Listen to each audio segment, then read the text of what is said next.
There are men who walk into rooms and own them without saying a word.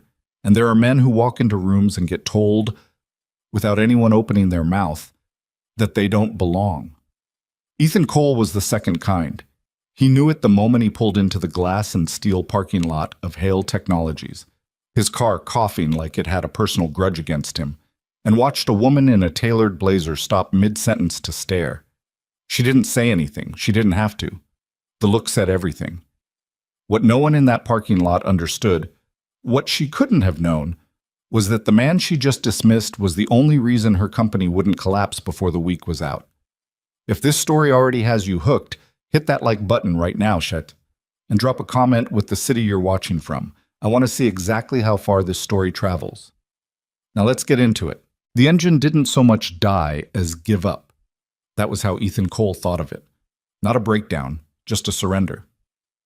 The old Civic shuddered twice, let out a sound like a dog sneezing in its sleep, and then went still in the middle of the turn into the Hale Technologies visitor parking lot. He sat there for 3 full seconds, both hands on the wheel, staring at the dashboard like he could intimidate it into starting again. "Come on," he said. Not a plea, more like a warning. He turned the key.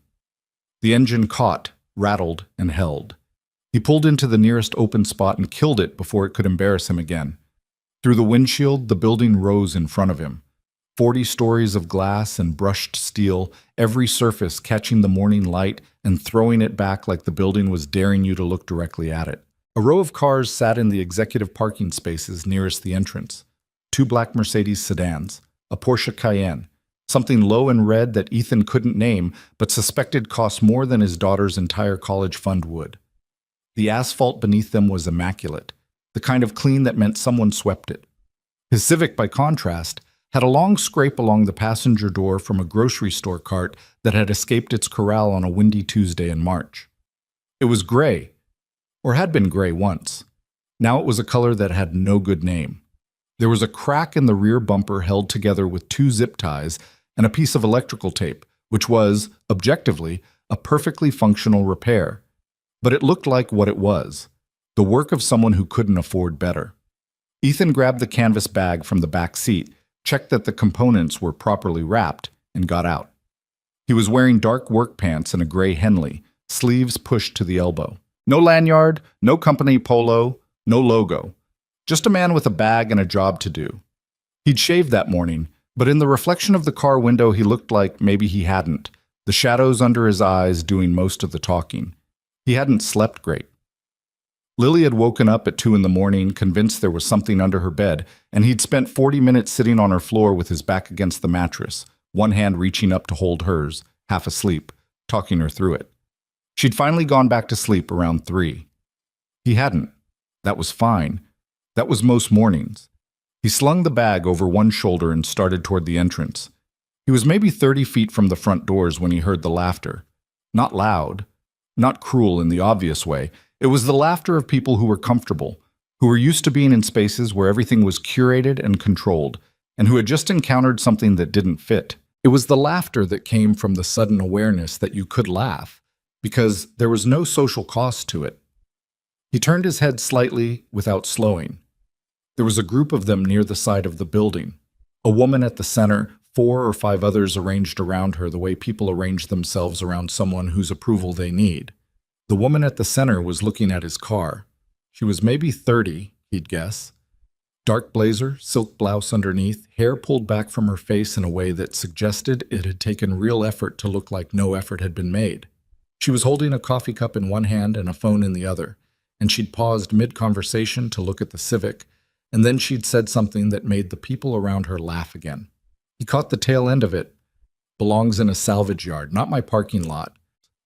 One of the men beside her, young, in a tight sport coat, the kind of guy who'd peaked at 24 and hadn't fully registered it yet, said, "Should we call someone to tow it?" "It'll probably tow itself," she said, "in pieces." More laughter, easy laughter, the kind that costs nothing to produce and nothing to hear. Ethan kept walking.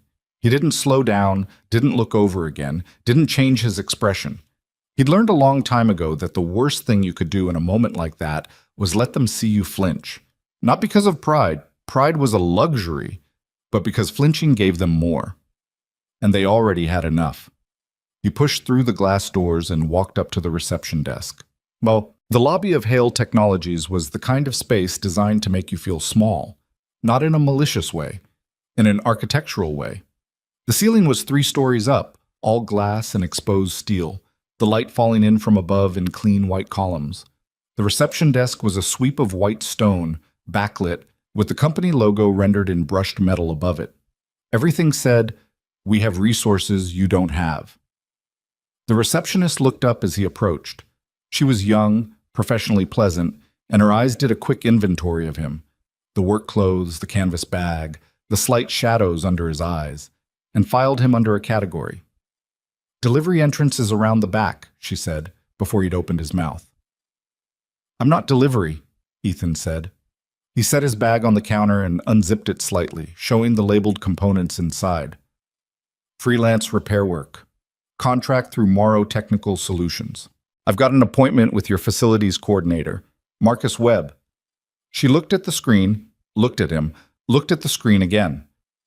"I'll need to verify that," she said. "Take your time." She picked up the phone. He waited. Across the lobby, a woman in a headset walked past with a tablet in hand, then a man in a suit carrying a portfolio, then 2 engineers in casual clothes arguing about something quietly. The building hummed with controlled purpose. Everyone here had a place and knew what it was. The receptionist put the phone down. "Mr. Webb will be down shortly. You can wait over there." She gestured toward a seating area, 2 leather chairs and a low glass table, positioned near the wall in a way that made it clear they were for people who needed to wait rather than people who were expected. Ethan sat. He set the bag between his feet and folded his hands in his lap. He'd been in buildings like this before. Not in a long time, but he remembered how they worked. The way status traveled through them, like electricity through wire. The way people read each other, quickly, constantly, without pause, and sorted themselves into a hierarchy so automatic they didn't even know they were doing it. He'd been on the inside of that system once. He knew how it looked from here, from the outside. Honestly, it looked about the same, just in a different direction. He heard her before he saw her. Not loud, she wasn't loud, but there was a quality to her voice, a precision to the way she formed words that made it carry. She was coming from the elevator bank, still talking to someone over her shoulder, and she was moving the way people moved when they had too many things to handle and had decided to handle them all simultaneously. "Push the 11 o'clock. I need the network diagnostic before I talk to Langford, and tell Dev to have the redundancy report on my desk by noon, or he can explain to me personally why it's not there." She came around the corner and stopped short when she saw him. Not dramatically, just a half-beat pause. The kind of pause that happens when you expect one thing and find another. Her eyes went from him to the canvas bag to the seating area and back to him, and then something shifted in her expression. Not softening, more like recalibration. Ethan stood. Not because he felt he had to, but because he'd been raised to stand when someone walked into the room, and that reflex hadn't died regardless of how many times it hadn't been reciprocated. She was the woman from the parking lot. She recognized him at the same moment he recognized her. He could see it, the slight adjustment in her posture, the brief glance at the door behind him, as if she was connecting the man to the car she'd just mocked. There was a half-second where he thought she might say something, acknowledge it. He watched her make the calculation. She didn't. "You're the contractor," she said. "Ethan Cole. I'm here to see Marcus Webb." Marcus got pulled into something. "I'm Vanessa Hale." She said it without preamble, without the warm handshake setup, just the name, dropped like a fact. "You're here about the secondary processing units on the 4th floor. The fan controllers and the thermal regulation module, yeah. Morrow sent the replacement parts." She looked at the bag. "You verified the specifications?" "I verified them before I packed them. Serial numbers matched the work order." Something crossed her face. Not approval, not quite. More like a reassessment of the immediate threat level. She'd met someone she'd expected to require hand-holding and found, at least in this first exchange, that they might not. "Marcus will meet you on 4, she said. "Tamara can take you up." She glanced at the receptionist, who immediately picked up the phone again, and then Vanessa Hale turned and walked away, her phone already out. already moving on to the next thing, leaving Ethan standing in the lobby with his canvas bag and the particular low-grade burn of a morning that had already decided it was going to cost something. He breathed in through his nose. Let it out. Fine. Marcus Webb was a good guy. That was Ethan's read within about 40 seconds. He was in his mid-40s, a little rumpled, the kind of facilities manager who'd come up through the trades rather than through business school, and still remembered which end of a wrench you held. He met Ethan at the elevator with a handshake that meant something. "Sorry about the redirect," Marcus said, already walking. "We had a situation in server room B this morning. Nothing catastrophic, just weird. System's been behaving strangely for the past few days, and nobody's been able to put a finger on why." "Weird how?" "Intermittent. Load spikes that don't track with usage. The redundancy systems kicking in at odd intervals. Diagnostics come back clean, which is the part that makes me nervous." He pushed open a door to the technical corridor, and the ambient noise shifted. The quiet hum of cooling systems, the faint electrical smell that Ethan associated with servers running hard. "Anyway, not your problem. Your problem's in here." The fourth-floor technical space was a long room, not as glamorous as the lobby below, lit by fluorescents and lined with server racks and conduit runs along the walls. Ethan found the units Marcus pointed out and crouched down to examine them, setting his bag on the floor beside him. "You want me to stay?" Marcus asked. "Up to you. I've done this model before. Shouldn't take more than 90 minutes if nothing's complicated." "I'll check back in an hour." Marcus's radio crackled something unintelligible, and he was already leaving. Ethan opened his bag and started laying out his tools. He worked the way he always worked, methodically, quietly, without rushing. One thing at a time, in the right order. He'd been doing hands-on technical work for long enough that he didn't need to think about the sequence consciously anymore. His hands knew where to go while his mind could be somewhere else. It went to Lily, as it usually did. She'd be at school now. Mrs. Patterson's third-grade class, second seat from the window, which Lily had negotiated for on the first day by arriving early and sitting there with the specific calm confidence of someone who has decided they are going to win a minor territorial dispute. She told him about it that afternoon like it was a military campaign. "I just sat there, Daddy, and I didn't move." And eventually she just sat somewhere else. 8 years old and already knew how to hold her ground without making a scene. He didn't know where she'd gotten that. Probably not from him. He'd spent most of his adult life making scenes quietly, which was its own kind of exhausting. He pulled the first fan controller unit and checked the connectors. They were corroded, worse than the work order had described. Not catastrophic, but enough to cause intermittent failures. He tagged the degree of corrosion in his mental notes and moved on to the next one. He was halfway through the second unit when he heard it, a sound that didn't belong. Not dramatic, just a soft, rhythmic irregularity in the ambient hum of the room, like a heartbeat with a hitch in it. He stopped what he was doing and listened. It was coming from the far end of the room, from the main server rack cluster. The sound of a cooling fan working harder than it should be, cycling up and then easing, cycling up and then easing, in a pattern that wasn't random. He stood and walked toward it. The rack was labeled core, routing, primary. The status lights were green. Everything looked from the outside exactly as it should look, but the sound was wrong. He'd spent enough years listening to machines to know the difference between a machine working and a machine working too hard, and this was the second thing. He crouched down, leaned in, and listened more carefully. The cycling was regular, not random, not erratic. It had a frequency. And underneath it, if he concentrated, there was a second sound. The faint, almost inaudible ticking of a relay engaging and disengaging. He stayed like that for a while, just listening.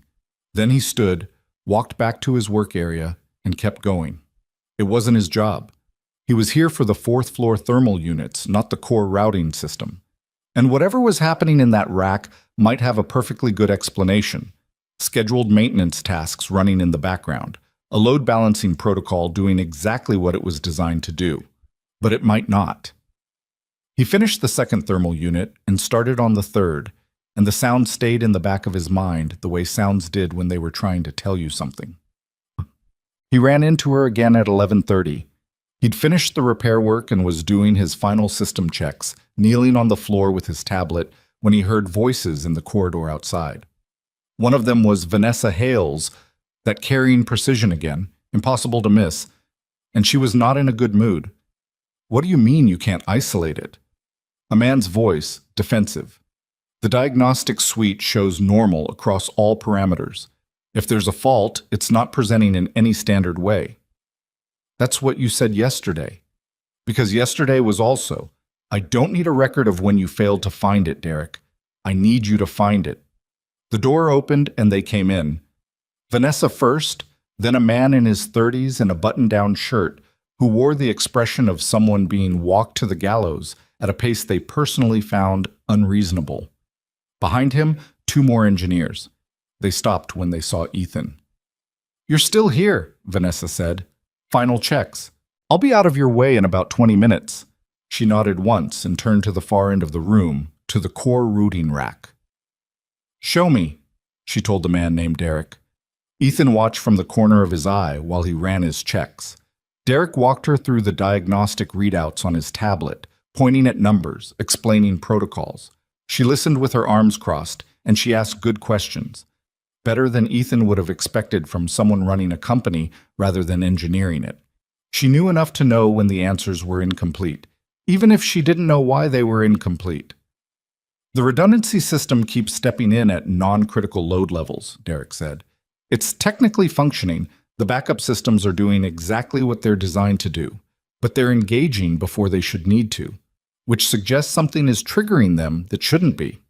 "Or," said one of the other engineers, a woman, younger, who had the look of someone who'd been biting her tongue, "there's a flaw in the threshold parameters. The backup system thinks the primary is failing when it's not."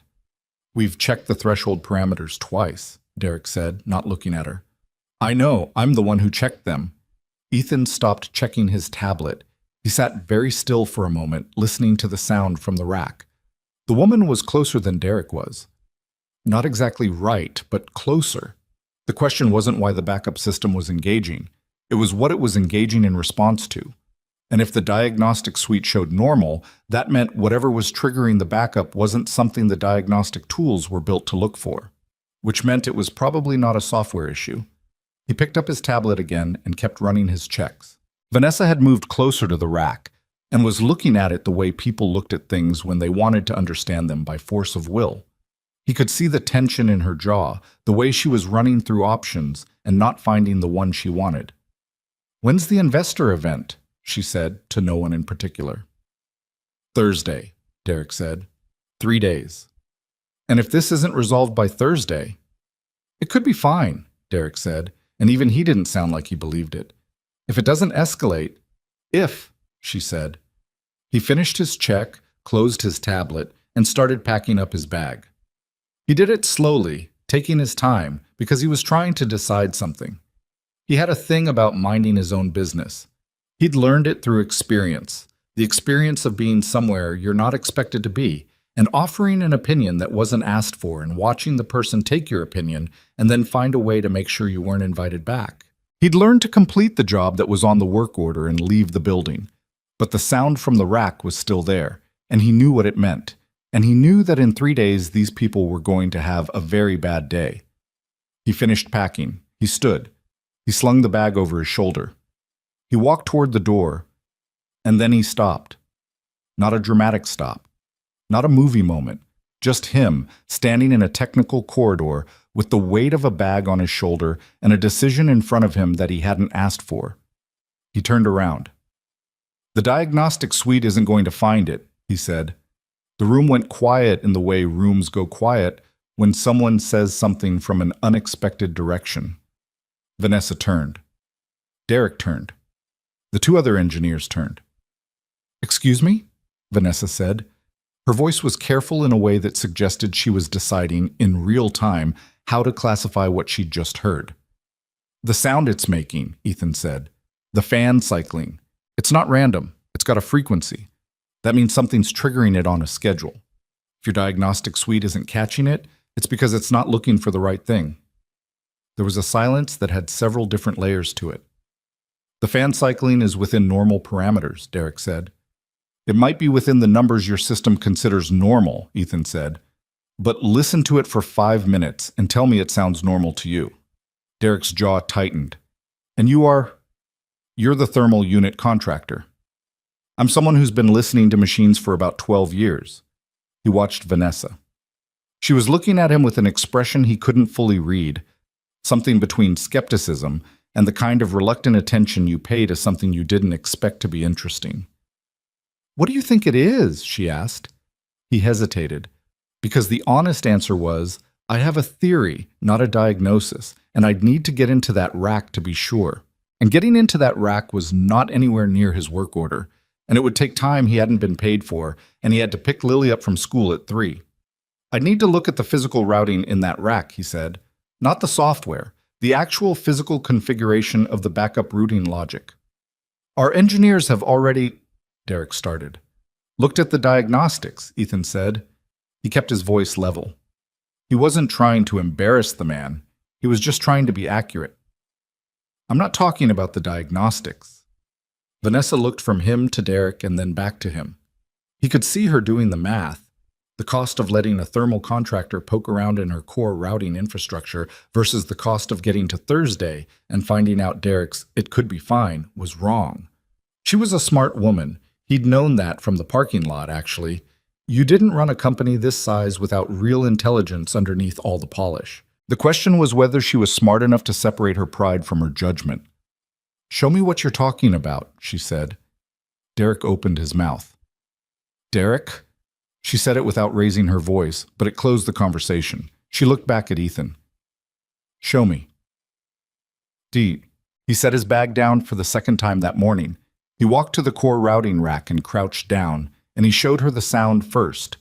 Made her stand close enough to hear the fan cycle, the specific rhythm of it. She crouched beside him, blazer and all, and she listened. Okay, she said quietly. I hear it. It's about every 40 seconds, which means whatever's triggering it is on a 40-second cycle. That's not a system load issue. Loads don't pulse like that. It's something repeating on a schedule. What kind of something? That's what I need to look at. He glanced at her. Is it okay if I open the rack? She looked at Derek, who was standing behind them with his arms crossed in the specific posture of a man who had decided to protect his dignity by being visibly skeptical. Derek, is there any reason he shouldn't? It's not. He's not authorized for core infrastructure. I'm authorizing him, she said. Can you pull up the physical routing diagrams for this rack? Derek's jaw worked. He picked up his tablet. Ethan opened the rack. The inside was dense. Multiple processing units, cable runs, the backup routing hardware nested in behind the primary systems. He didn't touch anything yet. He just looked. He traced the cable runs with his eyes, following the logic of how the physical connections map to the system functions. The backup routing hardware was at the bottom of the rack. Standard configuration, industrial grade, nothing unusual about the components themselves, but the way they'd been integrated with the primary system, the physical path that a failover signal would travel in the event of a primary failure. There was something about it that made him slow down. He leaned in closer. Can I see the routing diagram? He asked. Derek came forward with the tablet reluctantly. Ethan took it and studied the layout. Then he looked at the physical installation, then back at the diagram. There it was. It wasn't obvious. If you were looking at the software, if you were running diagnostics through the system interface, you would never see it, because it was a physical issue, and it looked intentional if you didn't know what you were looking at. But he'd seen a configuration like this once before, years ago, on an industrial control system in a manufacturing plant outside of Columbus. The plant had been doing a major upgrade, and the installer had cut a corner in the physical integration of the backup routing logic, not through malice, through a misunderstanding of how the thermal response of the backup hardware interacted with the primary system under sustained load. The result had been that the backup system, which was supposed to wait for a clear failure signal, was instead reading a slight electrical artifact in the cable run as a low-grade failure condition and partially engaging. Not fully. Not enough to trigger any alarms or flag any diagnostics, but enough to create an additional load on the primary system, which created additional heat, which made the fans work harder. which was why the fans were cycling. Under normal operating conditions, it was an annoyance, a noise. Under peak load, the kind of load you'd see during a major investor event, with all systems running full, presentations running, external connections multiplied, the partial engagement of the backup system would stop being partial. The primary system would flag the additional load as a failure condition and hand off completely to the backup.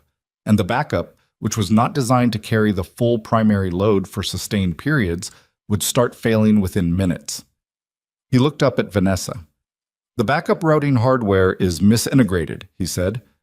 The physical cable path creates an electrical artifact that the backup system reads as a primary failure condition. Under normal load, it's minor. It creates that cycling sound. Under peak load, it'll initiate a full failover, and your backup system isn't rated to carry your full operational load for more than about...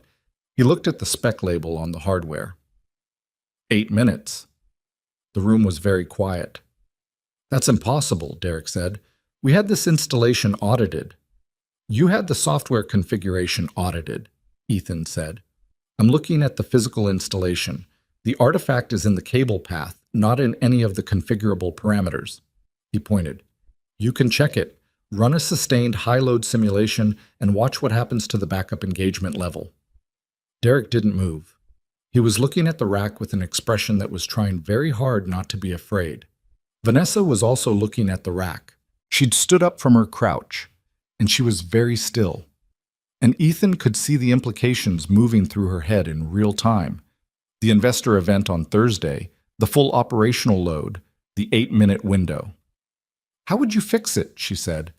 Reconfigure the physical cable run to eliminate the artifact. It's a hands-on job. You can't do it from the interface, but it's not complicated if you know what you're looking at. Maybe 2 hours. You can do that? He considered the question seriously. Yeah, I've done it before, on a similar system. I'd need to see the full routing diagrams, and I'd want someone from your team to verify my work as I go. He looked at her directly. I want someone else in the rack with me. I don't do that kind of work alone on someone else's infrastructure. Something shifted in her expression. He wasn't sure what to call it. Derek, she said, get me the full physical routing documentation and call Marcus.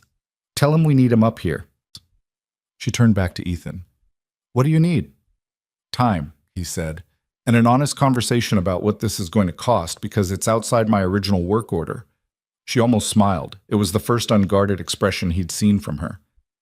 I think we can figure that out, she said. Attempt. He called his neighbor Carol at 1:15. She was 71, lived 2 doors down, and had been what she called Ethan's emergency infrastructure since Lily was 4 years old. She answered on the second ring. You're not going to make pickup, she said. It wasn't a question. I might.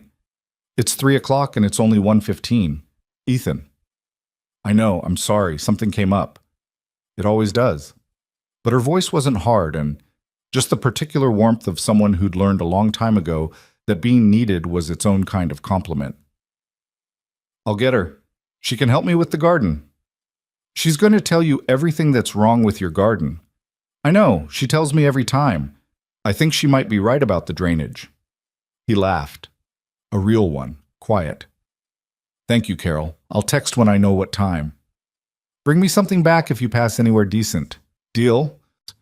He hung up and went back to the rack, where Marcus had arrived and was looking at the routing diagrams with an expression of deep personal offense, as though the infrastructure had done this specifically to make him look bad.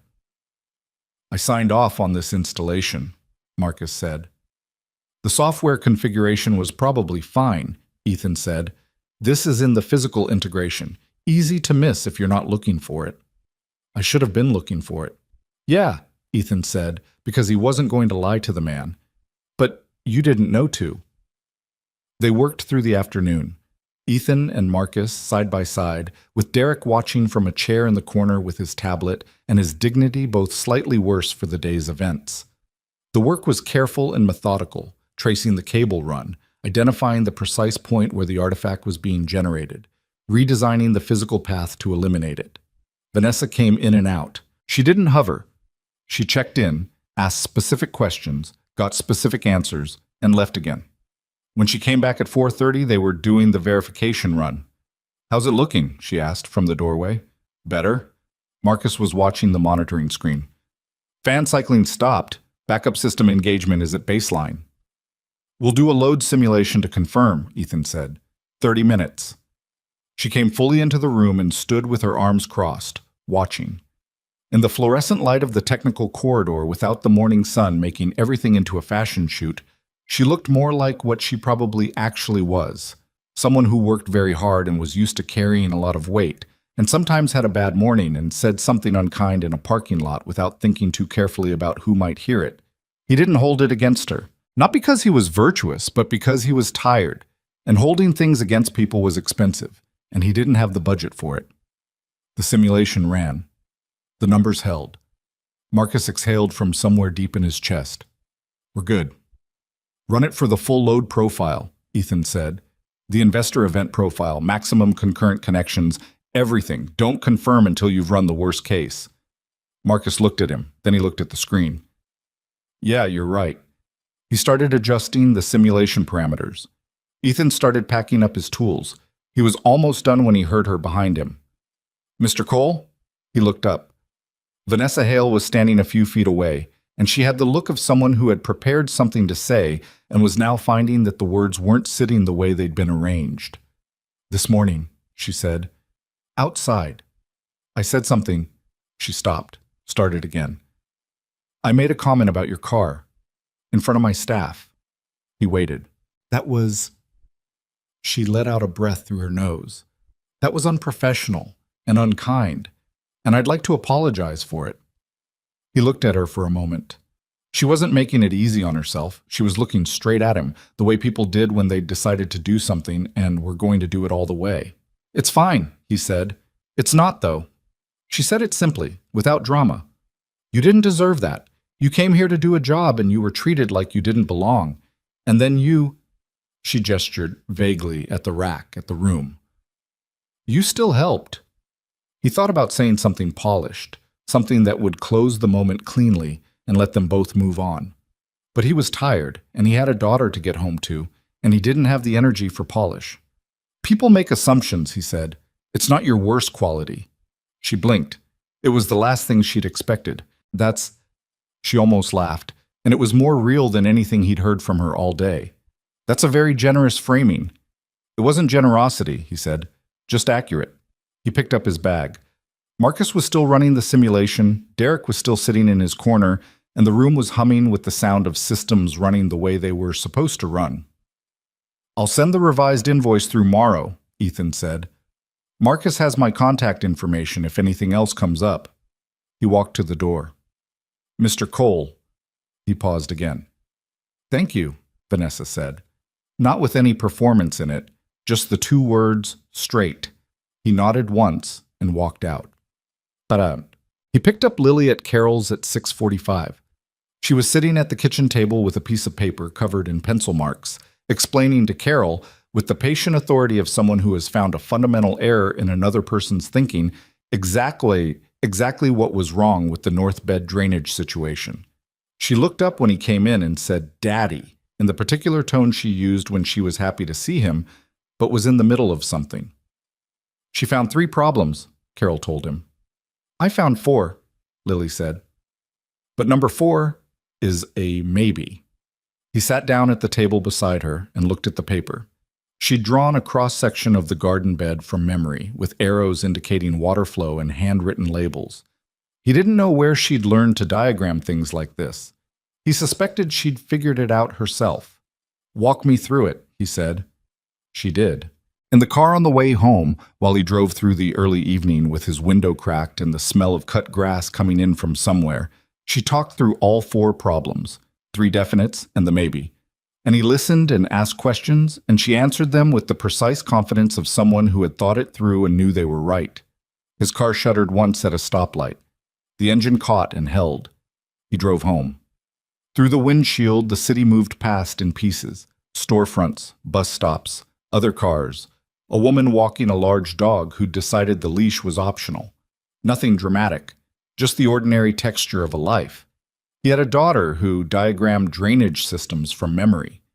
He had a neighbor who picked her up without complaint. He had a car that started, most of the time, when he needed it to. He had a day that had cost him something and given him something back in an amount he hadn't added up yet. That was most days. That was fine. That was enough. The invoice Ethan sent through Morrow Technical Solutions was fair. He knew it was fair because he'd spent 20 minutes staring at it the night before, second-guessing himself, adding things up twice, and finally landing on a number that reflected the actual hours and the actual expertise without inflating either. He wasn't someone who believed in punishing people for needing him. He also wasn't someone who believed in discounting himself out of some reflex toward smallness. He submitted it and didn't think about it again. Lily had a school presentation that week, something about ecosystems, which she'd approached with the same systematic intensity she brought to Carol's drainage problem.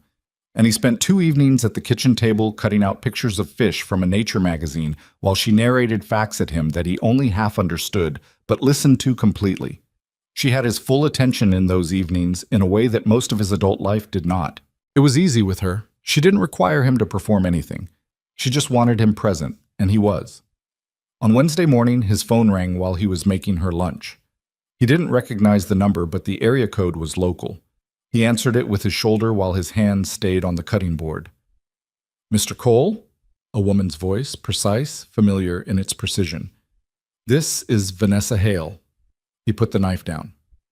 "Ms. Hale, I have a question for you, and I want you to answer it honestly rather than diplomatically." He reached over and turned down the radio, which Lily had turned up at some point. "All right. The simulation we ran Monday. We ran the full investor event load profile, like you said. Everything held." A pause that was not quite comfortable. "But last night, one of my engineers, not Derek, flagged something in the monitoring data from the simulation, a secondary anomaly. Smaller than what you found, different location in the system, but similar pattern." Ethan was quiet for a moment. "Same type of issue? Physical integration?" "That's what she thinks. She's not certain." "Who's she?" "Her name is Priya Anand. She's been on my infrastructure team for 2 years. She's the one who was arguing with Derek on Monday about threshold parameters." He remembered her. The woman who'd been closer to the right answer than anyone else in the room. "Is she good?" he asked. "She's the best engineer I have, and she's 28 years old, which means half my senior team doesn't take her seriously enough." There was a flatness in how she said it that suggested this was a situation Vanessa found personally offensive. She wants to walk through her findings with someone who can assess them physically, not theoretically. "And your senior team can't do that." "My senior team can do a great many things." "What you did Monday, the way you listened to that rack, the way you traced it physically, that's not something any of them did." He picked up the knife again, turned back to the cutting board. He was thinking. "The investor event's tomorrow," he said. "Yes. Ms. Hale, if there's a second fault in that system and it presents during your event—" "I know," she said. "Why do you think I'm calling you at 8 in the morning?" He finished cutting the sandwich, put it in the container, and stood with one hand on the counter. Through the kitchen doorway, he could see Lily at the table, absorbed in her ecosystem notes, her pencil moving in quick, certain strokes. "I can come in this afternoon," he said. "I've got something until noon, and I need to arrange pickup for my daughter, so 2 o'clock, maybe 2:30? "That works." Another pause, shorter this time. "I've instructed our finance office to process your invoice at the full amount, plus a 20% supplement for the scope extension, and I'll have a separate contract drawn up for today's work." He hadn't asked for any of that. He didn't say so. "I'll see you at 2:30, he said. He packed Lily's lunch, drove her to school, listened to her recite 3 more ecosystem facts from memory on the way, kissed the top of her head at the drop-off, and drove back to the apartment to get his tools. The morning was clear and cold, the sky the particular pale blue of early autumn that always made him feel like something was about to change. He wasn't wrong, as it turned out. He just didn't know how much. Priya Anand was waiting for him on the 4th floor when he arrived, and she'd clearly been waiting for a while. There was a half-empty coffee cup on the floor beside her and a tablet in her hands covered in annotated diagrams. She was compact and quick-eyed, the kind of person who listened to you with their whole face. "You're the guy from Monday," she said, before he'd fully stepped off the elevator. Ethan Cole. Priya. She didn't offer her hand because she already had the tablet extended toward him. Look at this. He looked. It was a graph of the monitoring data from the load simulation. He could see the point where the backup system had normalized, the fan cycling flattening out. But further into the simulation, toward the end, there was a small but distinct irregularity in a different part of the data stream. Secondary bus, he said. Secondary distribution bus, yeah. The anomaly only appeared after about 40 minutes of sustained peak load, which is why the initial diagnostic missed it. She pulled the tablet back and scrolled to a different view. If the investor event runs 3 hours, which it's scheduled to, this thing is going to wake up around the 90-minute mark. What happens when it wakes up? She looked at him directly. Best case, the secondary bus trips a breaker, and we lose a portion of the presentation infrastructure.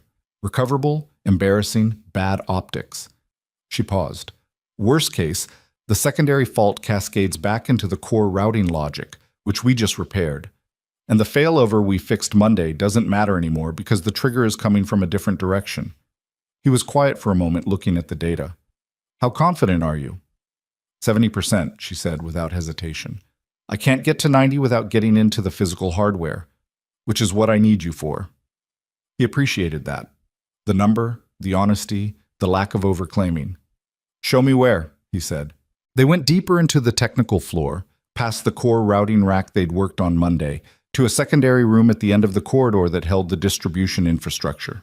A different set of hardware, older than the core routing equipment, less prominently positioned and therefore, he suspected, less frequently inspected. The secondary distribution bus was mounted at the back of a dense rack. Priya pulled up the physical routing diagram on her tablet and held it where he could see it while he studied the installation. He spent 5 full minutes just looking. Not touching, not moving, looking. You do this thing, Priya said from beside him.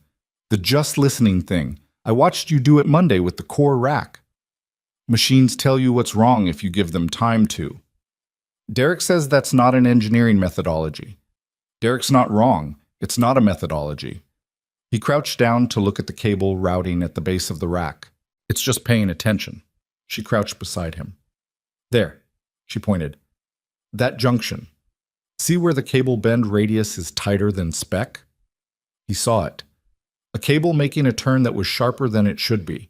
Not by a lot, but enough under sustained thermal stress to create resistance. Resistance created heat. Heat changed the electrical characteristics of the cable, which changed the signal the bus was reading.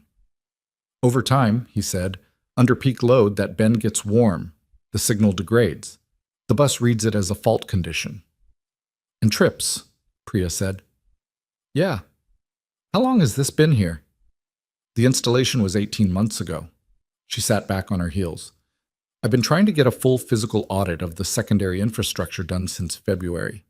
The request keeps getting tabled. He looked at her. Who tables it? Committee, she said, with the flatness of someone who'd had this specific frustration many times. Budget review, priority queue, not critical enough to rush. Nobody could see the fault, so nobody believed the fault was there. A pause. I knew something was off. The numbers were too clean, if that makes sense. Systems don't behave this cleanly unless something is being masked. He understood exactly what she meant. Systems that looked perfect in diagnostics were often the most concerning ones because real systems had small irregularities, real friction, real evidence of age and use. A system that showed none of those things wasn't clean. It was hiding. Can we fix it today? He asked. She pulled up her tablet again, showing a parts inventory. I have the cable in stock. The rerouting is physically simple. It's getting into this rack safely that takes time. I'd need 2 people minimum and about 3 hours. He checked his watch. It's 2:40. Event starts at 10 tomorrow morning. He did the math. All right, he said. Who else is on your team today? Me and 2 others who I actually trust. Derek is not on that list. 3 people in 3 hours. We can be done by 6:30. Priya looked at him with an expression that was some mixture of relief and something more carefully guarded. You don't have to stay. You could walk me through it, and I could... You said you need 2 people minimum. I said that, yeah. Then I'll stay. She held his gaze for a moment. Why? He thought about the honest answer, which was, because I know what it's like to see a problem clearly and have nobody believe you, and because this building full of very expensive people almost walked into a preventable disaster twice in 3 days, and I don't want to be the person who left before it was finished. What he said was, because the job's not done. She seemed to accept that. They were pulling cable at 4 o'clock when Vanessa came in. She was still in the same blazer from that morning, or one that looked identical, he wasn't sure, and she had her phone in her hand, but she wasn't looking at it. She stopped in the doorway and watched them work for a moment before she spoke. How are we doing? On track, Priya said from inside the rack. Her voice was muffled by the hardware around her. Good. Vanessa looked at Ethan, who was holding the routing diagram and tracking the cable path as Priya rerouted it. Can I ask you something? Sure. When you were here Monday, before you said anything about the core routing issue, you packed your bag. You were going to leave. He didn't deny it. Yeah. What made you stop? He considered this for a second. Priya's hand appeared from inside the rack, and he handed her the connector she was reaching for. I knew what the sound meant, he said, and if I left, and you hit Thursday with that fault still live, nobody would have put it together in time. Not because your team isn't capable. He glanced toward the rack, toward Priya. They just weren't looking in the right place. But it wasn't your problem, Vanessa said. You'd done your job. You could have walked out. I know. So why didn't you? He thought about how to say it in a way that wasn't either self-aggrandizing or falsely modest. He wasn't sure he could. My daughter asked me once, he said, what I would do if I saw something broken that I knew how to fix, but it wasn't my job to fix it. He paused. I told her I'd fix it, because I'd know it was broken, and then I'd have to walk around knowing that. Vanessa was quiet for a moment. How old is she? 8. And she asked you that at 8 years old. She was 7, actually. She was asking about a specific bird feeder at her school that had a broken mounting, but the principal generalizes. Something moved through Vanessa's expression. He watched her look at the rack, at the cables, at the room, and something in her posture settled. I owe you something I haven't said yet, she said. About Monday. Not just the car. She stopped. I was dismissive of you before I knew anything about you. I made assumptions and I acted on them and they were wrong. Not just wrong, I was careless. She said it like it cost her something. I'm not usually careless. People have bad mornings, he said. You had a worse one than I did. Your car broke down in my parking lot, and I made a joke about it in front of 6 of my employees, and then you came into my building and saved my company's most important event of the quarter. She looked at him straight. That's not a bad morning. That's me being someone I don't want to be. He didn't have a pat response to that. It was a more honest thing than most people said to him in a month. Okay, he said. That's all? What do you want me to say? You said a thing you shouldn't have. You know you did. You apologized. He looked at the diagram in his hand. The account settled. It's not, though, she said. I'm still bothered by it. That's your issue to carry, not mine. He said it without hardness. I'm not holding it. If you want to carry it, that's your choice. Priya's hand appeared from the rack again, this time without reaching for anything, just resting on the frame. Ethan got the impression she was listening very carefully. Vanessa looked at him for a long moment. Then she did a strange thing. She laughed, quietly, to herself.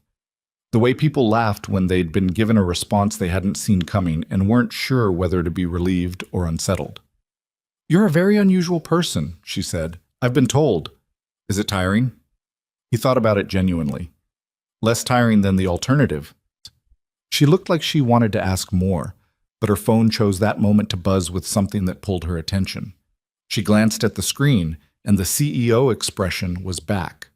The forward-moving, everything has a deadline expression that had nothing to do with the conversation they'd just been having. I have to be on a call, she said. Tell Priya she can reach me directly if she needs authorization for anything. And she paused at the door. Mr. Cole? Ethan. Thank you. She left. From inside the rack, Priya said, She apologized to you. Yeah. She doesn't apologize to people. A pause, the sound of careful hands moving cable through a tight space. She's not a bad person. She grew up in a world where you lead with power or you don't lead at all. It takes a minute for her to recalibrate when she's wrong. Another pause. Took her about 6 months to take me seriously. But once she did, she's been solid. She said you're the best engineer she has. Priya's hand appeared from the rack again, this time with the old cable, which she handed to Ethan. He set it aside. She said that? Priya asked. This morning, on the phone. She said it matter of fact, not like a compliment, just like a fact. Priya was quiet for a moment. When she spoke again, her voice had a slightly different texture. Good. He understood that too. Cook. At 5:40, they ran the first verification pass. The three of them, Ethan, Priya, and a quiet engineer named Ben, who worked with his hands the way Ethan did, deliberately and without performance, stood in front of the monitoring screen and watched the numbers. The secondary bus held steady. The signal through the corrected cable path was clean, real system clean, with the small normal variations of a system under genuine load, not the uncanny smoothness that had been hiding the fault. Run the 90-minute mark simulation, Ethan said. Ben typed. The simulation jumped forward, still steady. Priya exhaled. It was a long, controlled exhale, the kind you did when you'd been holding your breath for 3 days without fully realizing it. Good, she said. That's good. Run the cascade scenario, Ethan said. The one where both faults are present simultaneously. I want to see what the system would have done tomorrow. Ben looked at him. Why? Because I want to know. Priya nodded. Run it. Ben ran it. The simulation output was not comfortable to look at. At the 90-minute mark, the secondary bus tripped. The signal cascaded back into the primary routing system. The failover logic engaged, and then, because the secondary bus was interfering with the failover path, the failover began to fail as well. By the 102nd minute mark of the simulated event, the system was in a state of complete gridlock, not shut down, but locked in a cycle of failing handoffs between the primary and backup systems, neither able to fully take over. In practice, that meant a building running a major investor event with systems frozen mid-cycle and no clean recovery path. Everything would have to be shut down manually and restarted from scratch. In the middle of whatever presentation Vanessa was planning, with every investor they were trying to impress watching it happen in real time, the three of them looked at the screen in silence. 92 minutes, Ben said. Yeah, Priya said. Ethan picked up his tools and started packing them for the second time that week. His back ached in the particular way it did after an afternoon of crouching on concrete floors. He had a bruise forming on his right forearm from where he'd caught himself on a rack edge. His hands were clean. He was always careful about that, always wore gloves when working around active hardware, but his knees were unhappy. He was 32 years old and some mornings felt like twice that, and other mornings felt like nothing at all. He zipped the bag. You should be here tomorrow, Priya said, during the event, on site. He looked at her. Why? Because I'd feel better, she said, with the directness of someone who didn't waste words on false modesty. We fixed both faults. The simulations look clean, but you've got a read on this system that I don't have yet, and if something unexpected comes up during a live 3-hour event, I want someone in this building who can do what you do. He thought about it. I've got to get my daughter to school by 8:15. Event doesn't start until 10. You could be here by 9, 9:30. And if nothing goes wrong, I spend 3 hours watching numbers I could have been watching from home. If nothing goes wrong, I'll buy you lunch. He considered her. She was looking at him with the steady, open expression of someone who was asking a real thing and had thought it through. What do you think the odds are? He asked. Honestly, that something goes wrong that we haven't caught? She thought. 20%. Maybe less. A pause. But this event is worth $140 million in potential investment. 20% of $140 million is $28 million, he said. Yeah. He picked up his bag. I'll be here by 9. She nodded once, the nod of someone crossing an item off a mental list. I'll have coffee. Priya. She looked up. You found this, he said. You've been pushing for a physical audit for months. You're the reason this building doesn't go down tomorrow." He said it simply, without decoration, because she struck him as someone who'd hear the decoration and throw it away and miss the actual point. "Make sure the right people know that." She was quiet for a moment. Her expression didn't change much, but something in it did. "I'll tell Vanessa," she said. "Tomorrow. After." "Tell her tonight," he said, "before anything else changes the story." She looked at him for a moment, and he could see her deciding something. "Okay," she said. He left the building at 6:12, the parking lot mostly empty now, the evening air colder than the afternoon had been. His car started on the first try, which he chose to take as a sign of something. He wasn't sure what, but something. He pulled out onto the street and headed toward Carol's. The city was doing its early evening thing, the light going amber and long, the traffic finding its rhythm. He had his window cracked an inch and the radio on low, some station playing something with a piano in it that he didn't recognize but didn't change. His phone buzzed on the seat. He didn't check it while driving. At a red light, 3 blocks from Carol's street, he picked it up. The text was from a number he didn't have saved, but the message identified the sender clearly enough. "This is Vanessa Hale. Priya told me what you said. She also told me about the Cascade simulation. I want you to know that I looked at those numbers and I understand what we were walking into. Thank you doesn't quite cover it, but I don't have better words right now. VH." He read it twice. Then he set the phone down as the light turned green. He didn't reply right away. He drove the last 3 blocks to Carol's, parked, walked up to the door, and rang the bell. He could hear Lily inside telling Carol something with great urgency, and Carol's voice responding with the particular patience of someone who had chosen to engage. The door opened and Lily was there, 8 years old, 1 sock on and 1 sock not, holding a paper with an extremely detailed diagram on it. "Daddy, I figured out the maybe," she said. "The drainage, maybe?" "It's definitely," she said. "Come in, I'll show you." He stepped inside and let the door close behind him, and looked at his daughter and her diagram, and the complete certainty in her face, and something in his chest that had been held tight all day just loosen. Not all the way, but enough. He'd reply to the text later.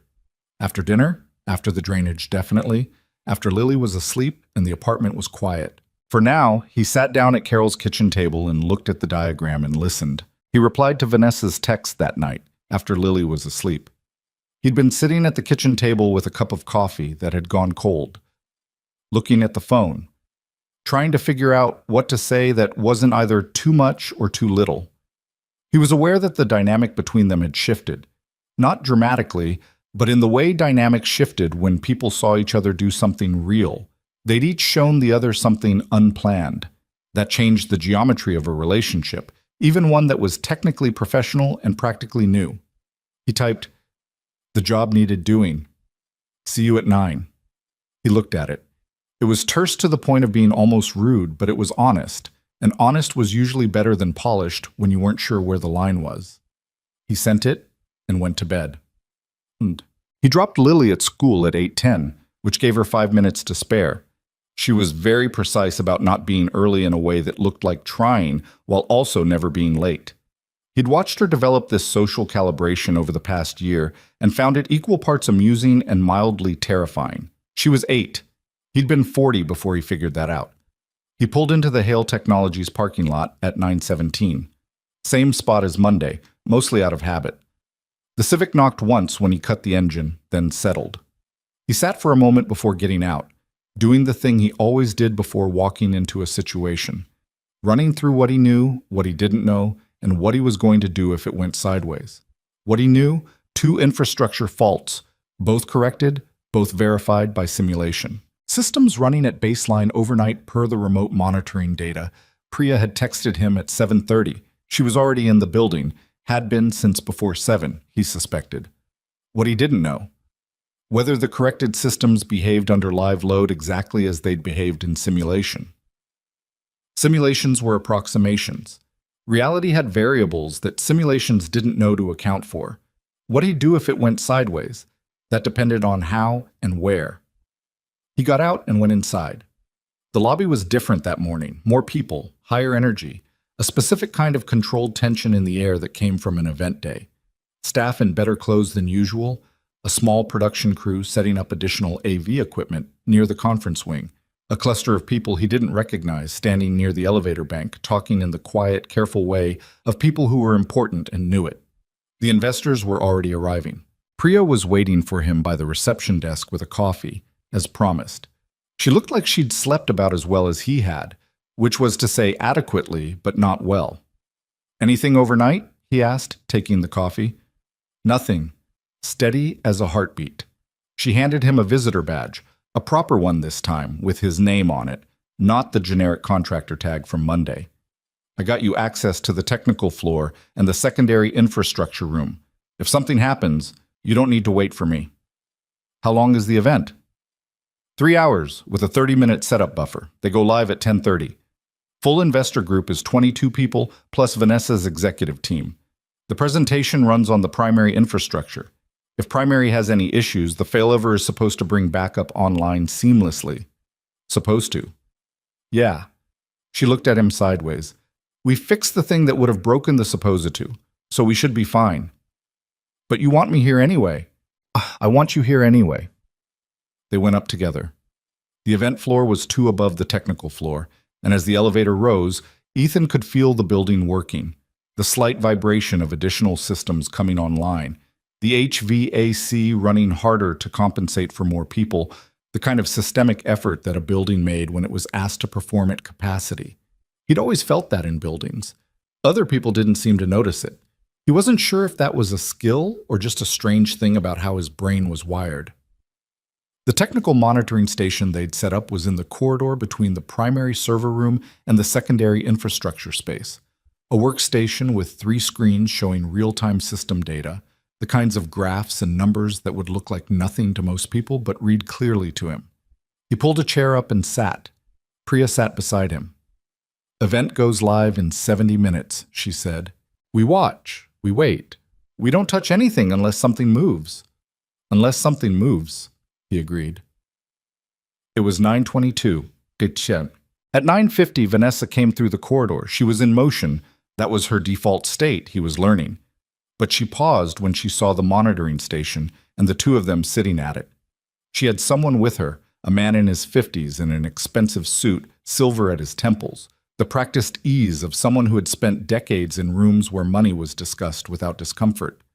He was talking when she stopped, and he stopped talking and looked at the monitoring station with the polite but genuine curiosity of someone who didn't fully understand what he was looking at. "Richard," Vanessa said, "this is Ethan Cole. He's the systems consultant who's been working with our infrastructure team this week." She looked at Ethan. "Richard Langford. He's leading the investor group today." Langford extended his hand. Ethan shook it. "Infrastructure," Langford said, with the tone of a man who was interested in the human dimension of things as much as the technical. "What does that mean in practice?" "It means when the building's nervous system isn't working right, he finds out why," Priya said from beside Ethan. Langford looked at her, then back at Ethan. "Are we nervous today?" "No," Ethan said. "We had 2 issues we identified and corrected. We're monitoring to confirm everything holds under live load." "2 issues you identified." Langford glanced at Vanessa. "I didn't know about this." "You didn't need to know about it," she said, with the particular calm of someone who has decided in advance what information is relevant to which person. "They were corrected before today. That's why they're here. To confirm the corrections hold." Langford looked at Ethan again. There was something appraising in his look, the way experienced people looked at other people when they were deciding what category to put them in. "How confident are you?" 90%. Langford tilted his head. "Not 100. Nobody who works with real systems tells you 100. If they do, they're either lying to you or they don't know what they're talking about." Ethan said it straightforwardly, without apology. 90 means we've done the work, we've verified it twice, and we have someone watching it in real time. That's as good as it gets. Langford was quiet for a beat. Then he looked at Vanessa and said, "I like him." She had the expression of someone who found this both slightly amusing and completely expected. "You can tell him that yourself." "I just did." Langford nodded at Ethan. "Good luck." And he walked on, and Vanessa walked with him, and the corridor was quiet again, except for the hum of the systems and the 3 monitoring screens and the sound of the building working. Priya looked at Ethan. 90%. It's 90%. You could have said 95. It's not 95. He looked at the screens, and Louis, it's 90. The other 10% is everything we didn't simulate.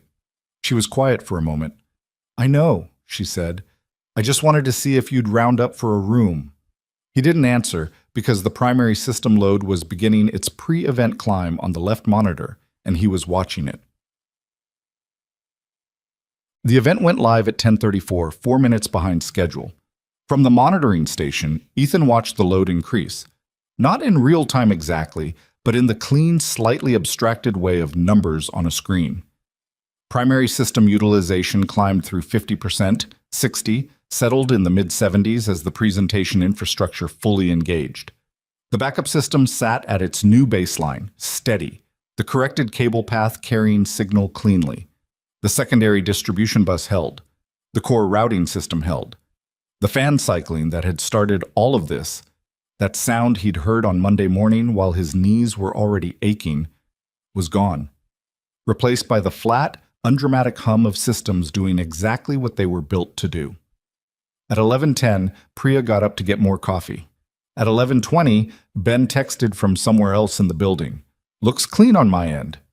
Ethan replied, same here. At 11:47, primary system utilization peaked at 83% and held there, which meant the presentation had reached its most intensive phase, full data visualization, external connections, multiple simultaneous feeds. The number that would have been the cascade point in Wednesday's simulation, the one they'd watched with the specific uncomfortable silence of people looking at a thing that almost happened. The system absorbed it without a tremor. Ethan looked at the screens and breathed out slowly. Priya came back with the coffee and looked at the screens and did not say anything, which was how he knew she was also relieved. They sat. The minutes passed.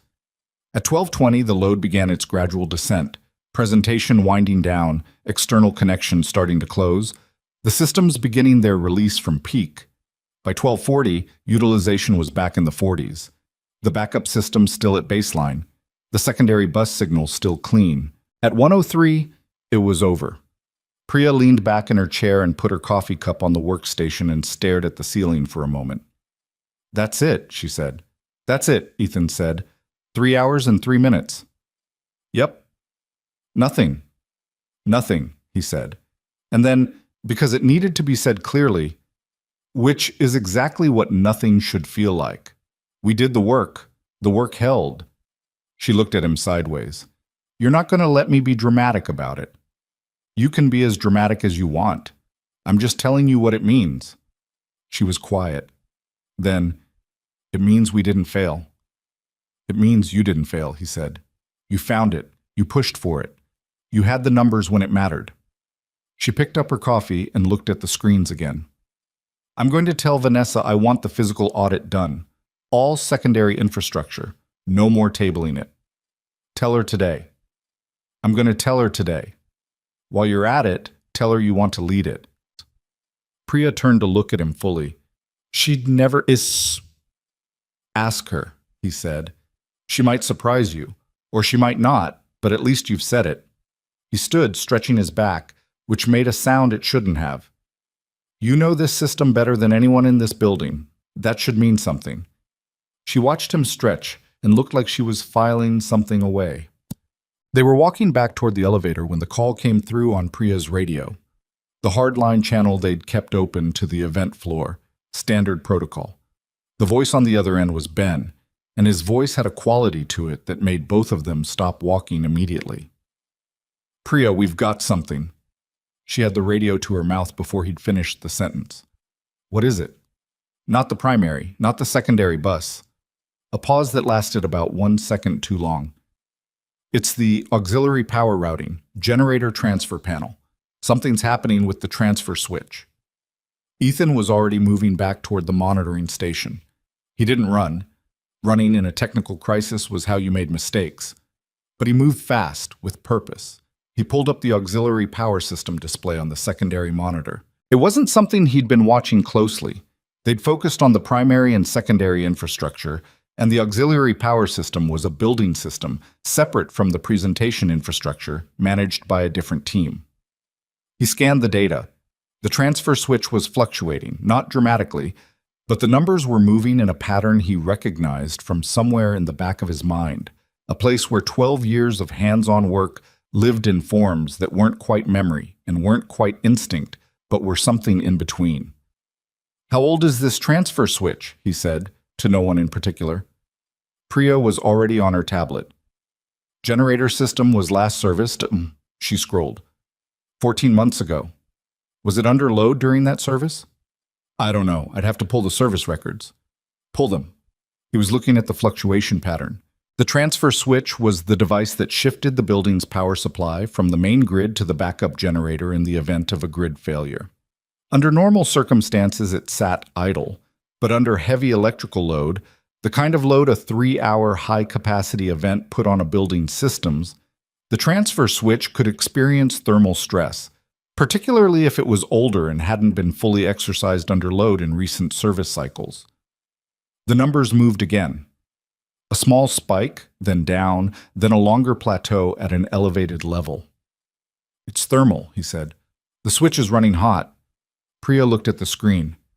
"That's a building system. That's not our..." "If that switch trips, the building shifts to generator power. And when it shifts, there's a 3 to 5 second gap in power delivery depending on how fast the generator picks up load." He looked at her.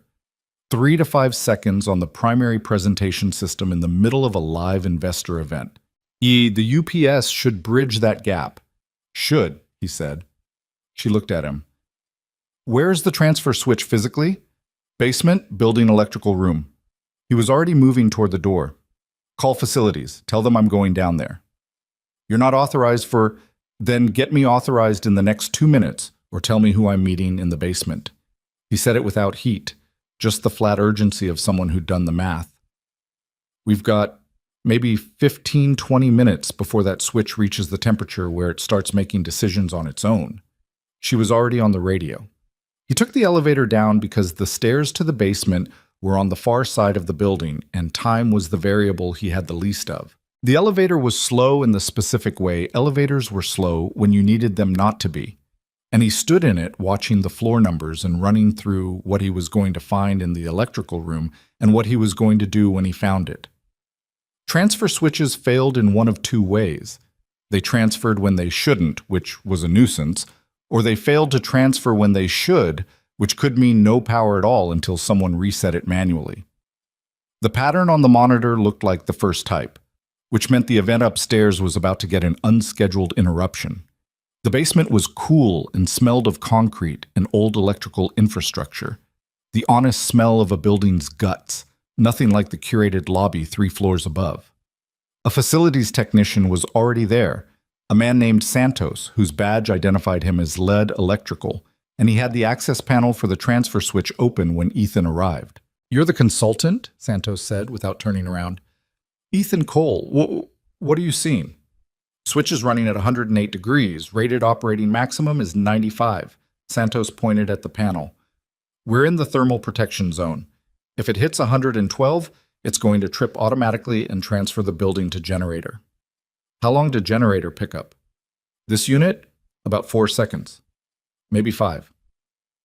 "Is the UPS for the event floor rated to bridge 5 seconds at full load?" Santos looked at him. "Theoretically. But this UPS is 3 years old and I don't know when it was last load tested." Ethan looked at the switch panel. The thermal readout was at 109 now. "Can you manually initiate a controlled transfer to generator now, before it trips automatically?" Santos frowned. "I could, but a manual transfer is still going to create a momentary gap. A controlled manual transfer is a smaller gap than an automatic trip, and we control the timing." He looked at Santos directly. "If we wait for the automatic trip, it happens when it happens. If we do it now, we pick the moment. Is there a moment in the next 3 minutes that's better than any other?" Santos thought for exactly 2 seconds. The load peaks tend to dip slightly between presentation segments. "If they're at a segment break right now," Ethan pulled out his phone and called Priya. She picked up in one ring. "What's happening?" We need to know if they're at a segment break in the presentation, a natural pause, anything where the system load dips. Hold on. The sound of movement, a door, then her voice, lower. Yes, they're transitioning between the financial projections and the Q&A segment. 2 minutes, maybe 3. Can you watch the primary utilization on the monitor and tell me when it dips? Yes. It's at 71 right now, dipping towards 68. He looked at Santos. We've got a window. Can you do a controlled manual transfer? I can do it. But if the UPS doesn't bridge the gap, I know. He held Santos's gaze. Your call. You know this equipment better than I do. Santos looked at the thermal readout. 109 still, holding. And then at the switch panel, and then at Ethan. He was a man who'd been working with this building's infrastructure long enough to know its character, the way Ethan had learned to know machines, and he was reading it now. If that switch auto trips, Santos said, we don't control anything, we just watch it happen. Yeah. Call your person, Santos said. Tell her to watch for 65 on primary utilization. That's our window. Ethan put the phone back to his ear. Watch for 65. Watching, Priya said. The thermal readout moved. 109.4. Santos had his hand on the manual transfer control, a large lever with a safety cover, the kind of switch that existed in buildings because human judgment was sometimes the last line of defense between a controlled situation and an uncontrolled one. 68, Priya said, still dropping. The readout hit 110. 66. 110.2. 65.8. 65.3. 65. Now, Ethan said. Santos pulled the lever. The basement lights flickered. Not dramatically. A single, brief dimming, less than 2 seconds. The kind of thing that in a kitchen would make you look up from what you were cooking and then look back down. The transfer switch clunked into its new position, solid and mechanical, and the generator hum that had been barely perceptible became slightly more perceptible as it accepted the building's load. The light steadied. Ethan's phone was still in his hand. Priya? Still up, she said. Primary utilization blipped to 63 and is recovering. The UPS bridged it. A pause. Event floor didn't notice. They're in Q&A. People are talking. Another pause. Nobody noticed. He exhaled through his nose. Santos was looking at the thermal readout, which was already beginning to come down now that the switch had transferred to its new position and the thermal stress was redistributing. Nice timing, Santos said. You made the call. You gave me the window. Santos closed the access panel and looked at Ethan. I want to know who told you to look at the transfer switch. That's not part of any consultant scope I've seen. Nobody told me. The auxiliary power display was on the secondary monitor. I noticed the numbers moving. Santos looked at him with the particular expression of one tradesperson recognizing something in another. Not admiration exactly, more like acknowledgement. You do this a lot? Santos asked. Come into buildings and fix things that aren't on your work order? Apparently, Ethan said. He was in the lobby at 2:15 about to leave when he heard his name. Vanessa was crossing the lobby with Langford at her side and 3 other people he didn't know, the post-event dispersal that happened when something finished well, and everyone was processing their relief in the form of continued conversation. She said something brief to Langford, who nodded and walked on with the others, and then she came toward Ethan. She looked different than she had this morning, not relaxed exactly, but lighter. The specific lighter of someone who'd been carrying something heavy and had just been allowed to set it down. Priya told me, she said, about the transfer switch. About all of it. About what would have happened if the automatic trip had gone at 90 minutes. About the UPS. She stopped a few feet from him. She told me the event floor didn't notice. They didn't. Because you were in the basement coordinating a manual transfer with a facilities tech you'd met about 90 seconds earlier. Santos is good at his job. Stop doing that, she said. He looked at her. Doing what? Deflecting credit to everyone else. She said it without impatience, more like she'd decided to name a thing she'd been observing. You've done it every time. The core routing. You pointed me at Priya. The secondary bus. It was Priya's numbers, Priya's push. Today it was Santos's call. She crossed her arms. You're right, every time. They did do those things, but so did you. I know, he said simply. I just don't need you to say it. She studied him for a moment. Why not? He thought about it. It was a fair question, and she was asking it seriously. Because the outcome is the thing, he said. Your event ran. Your investors walked out of here without knowing anything went wrong. That's the result. Who gets credit for it doesn't change what it is. She was quiet. Out through the lobby glass, he could see Langford and the others standing near a car, still talking. The afternoon light was coming in at a low angle, and it caught the glass of the building and threw it back in pieces. I want to offer you something, Vanessa said, and I want you to let me finish before you say no. I haven't said no to anything. You're going to want to, she said. I know you're going to want to, so I'm asking you to wait. He waited. I want to bring you on as a systems consultant. Formal contract, not through Morrow. Direct. Your own terms.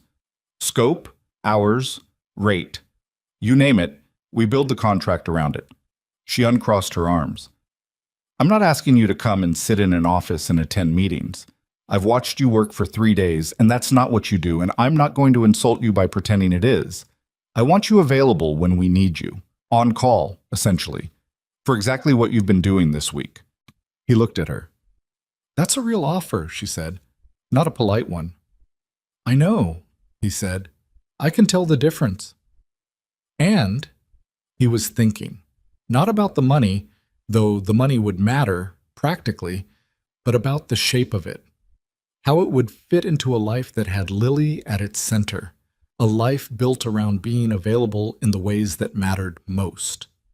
I'd need to know what on-call means in practice, he said, because I have a daughter in school, and I'm the only person she's got. So if on-call means my phone rings at 6:30 in the morning and I'm expected to be here by 8, that's a different conversation than if it means I get 72 hours notice and can plan around it. 72 hours minimum, except genuine emergencies. And genuine emergency means the building's burning down, not someone's uncomfortable with a diagnostic result. Genuine emergency means exactly what you'd define it as. You'd have final say on whether a situation qualifies. He looked at her, trying to find the catch. He was experienced enough to look for catches. Why? He said. You have an engineering team. Priya's good, and you know she's good. Why do you need me specifically? Vanessa was quiet for a moment, and he could tell she was choosing to say a real thing rather than a diplomatic thing. Because in 3 days, she said, you found 2 infrastructure faults that my team missed over 18 months. And then you were in a basement coordinating a manual power transfer based on a number you noticed on a secondary monitor that nobody asked you to watch. She looked at him steadily. That's not a skill I can hire for in the normal way. It's not on anyone's resume. It's something you either have or you don't. A pause. And you have it. The lobby was quieter now, most people gone. The production crew still disassembling AV equipment in the conference wing. The light through the glass was orange now, the day moving toward its end. I'll think about it, he said, seriously, not as a way of saying no. I know, she said. I'll have our legal team draft a framework. You don't have to sign anything, just look at it. He nodded. She looked like she wanted to say something else, and then didn't, and then did. Your daughter, she said. What's her name? The question caught him slightly off guard, not because it was inappropriate, but because it was genuine. He could hear the difference. Lily? He said. How old? 8. Vanessa nodded slowly, like she was placing this information somewhere careful. She's lucky, she said, to have someone who builds their whole life around her schedule. He thought about Lily at Carol's kitchen table with her drainage diagram, one sock on, completely certain about the maybe. It goes both ways, he said. He picked up his bag and walked out through the glass doors into the afternoon, past the spot where Vanessa had stood on Monday morning, and said something about his car that she wished she hadn't. The car started on the first try. He drove out of the lot and didn't look back at the building because there was no reason to. Everything that mattered about that building he'd carry with him. The sound the rack had made, the angle of Priya's handwriting on her tablet, the particular thud of Santos's hand on the transfer switch lever. He drove toward Lily's school, Traffic was ugly at this hour, the way it always was, and he sat in it without impatience, which was something it had taken him years to manage. He thought about the contract offer. He thought about 72 hours minimum and final say on emergencies and his own terms. He thought about Lily's college fund, which was real and growing slowly, and would need to grow faster.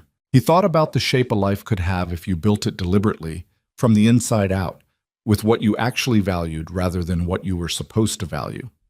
His phone buzzed. He didn't check it.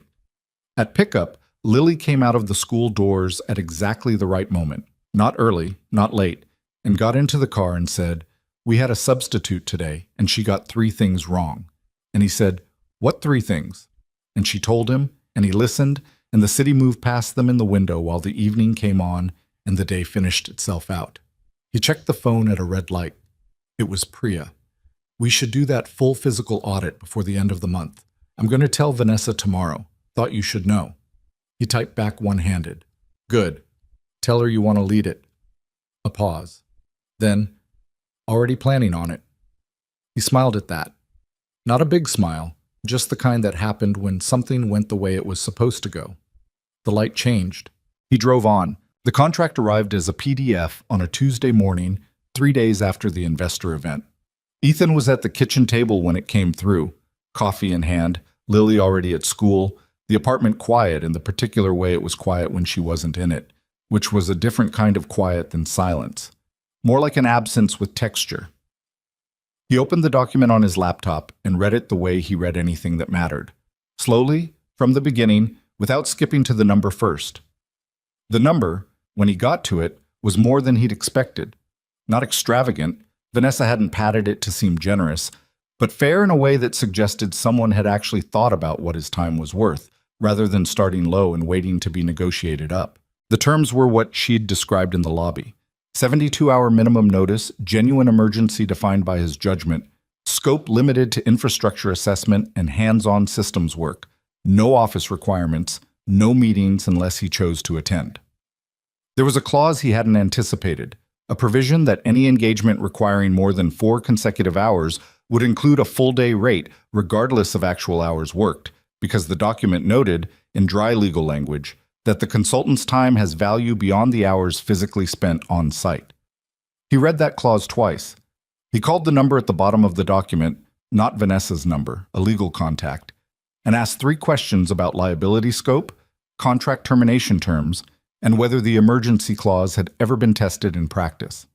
The lawyer on the other end, a woman named Chen who sounded like she'd answered stranger questions, answered all 3 without hesitation. He thanked her and hung up.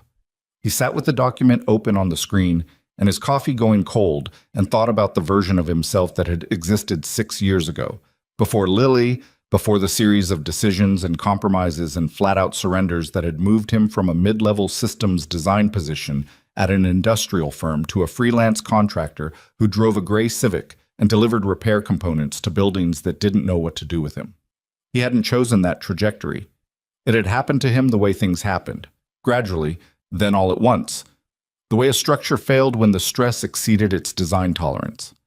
His daughter's mother had left when Lily was 14 months old.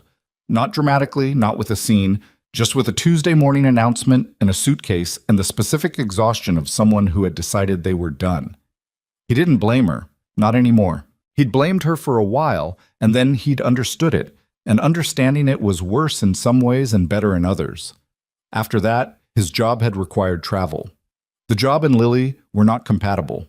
He'd chosen Lily without hesitating, which had meant giving up the job, which had meant starting over, which had meant whatever he could find that kept him close to home and paid enough to keep the lights on, and Lily fed and the college fund growing at whatever rate he could manage. He'd been good at the corporate work. He'd been, if he was honest about it, genuinely good. The kind of good that came from caring about the problem, rather than caring about the impression you made solving it.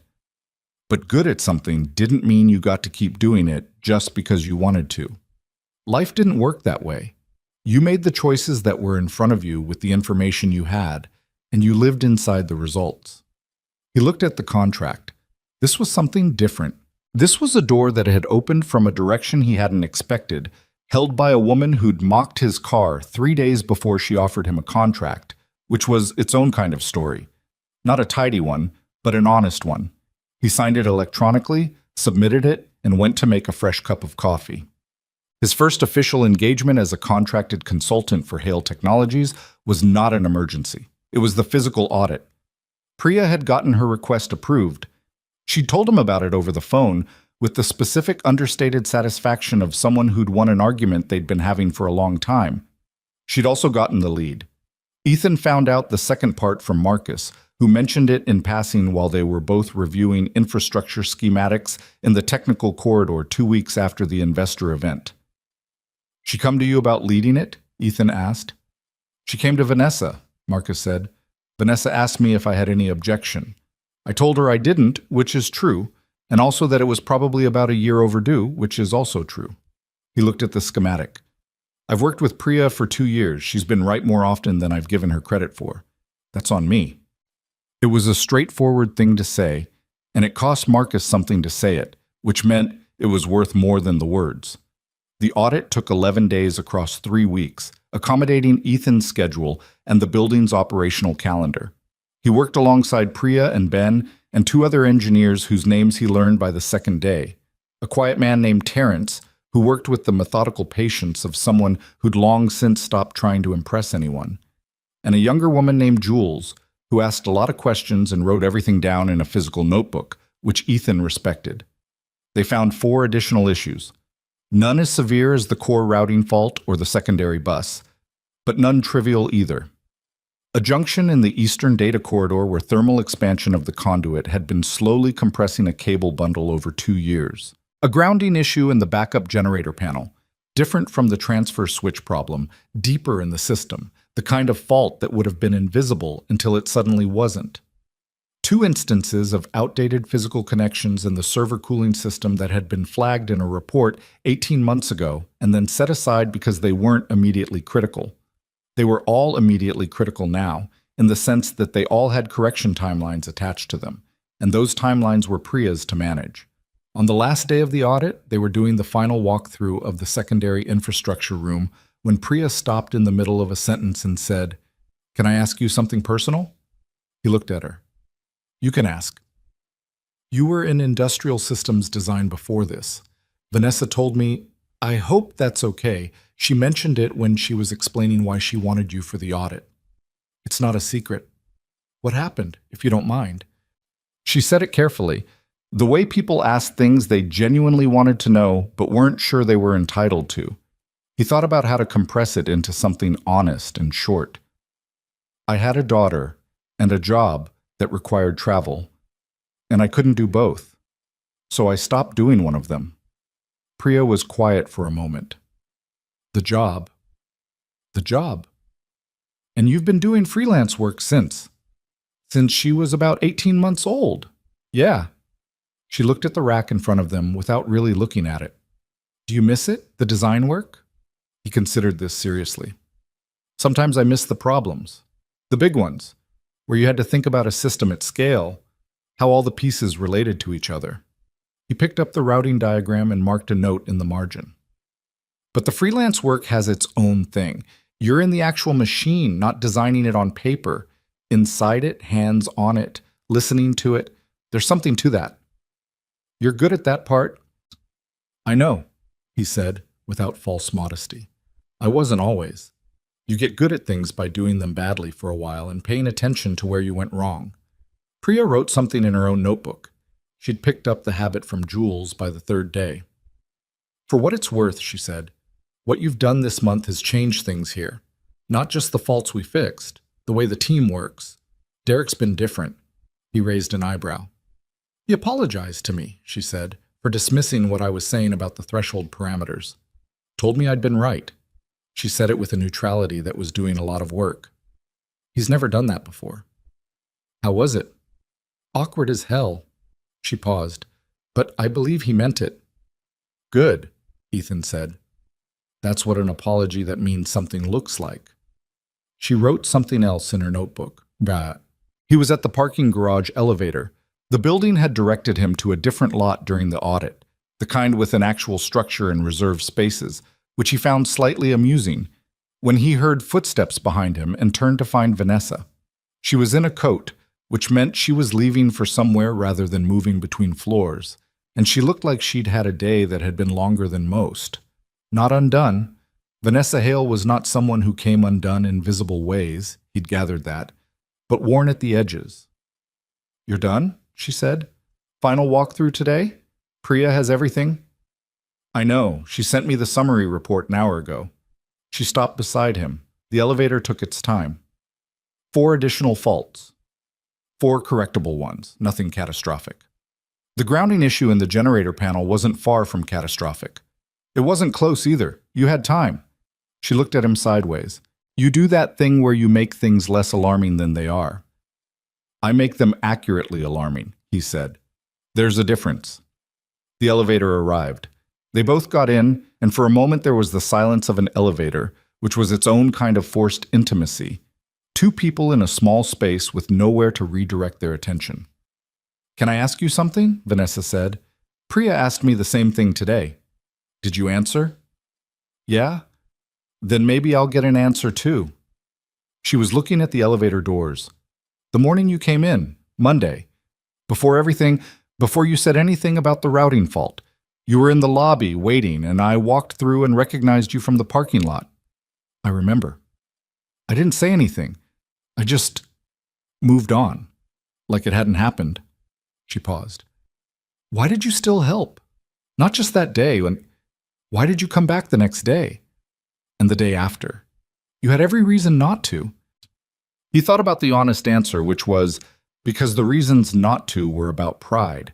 And pride was a luxury he'd stopped being able to afford when Lily was 14 months old, and he'd had to figure out how to keep both of them alive on a single income and no support structure, and a job he was walking away from. What he said was, "Because it wasn't about you." She turned to look at him. The elevator opened on the parking level.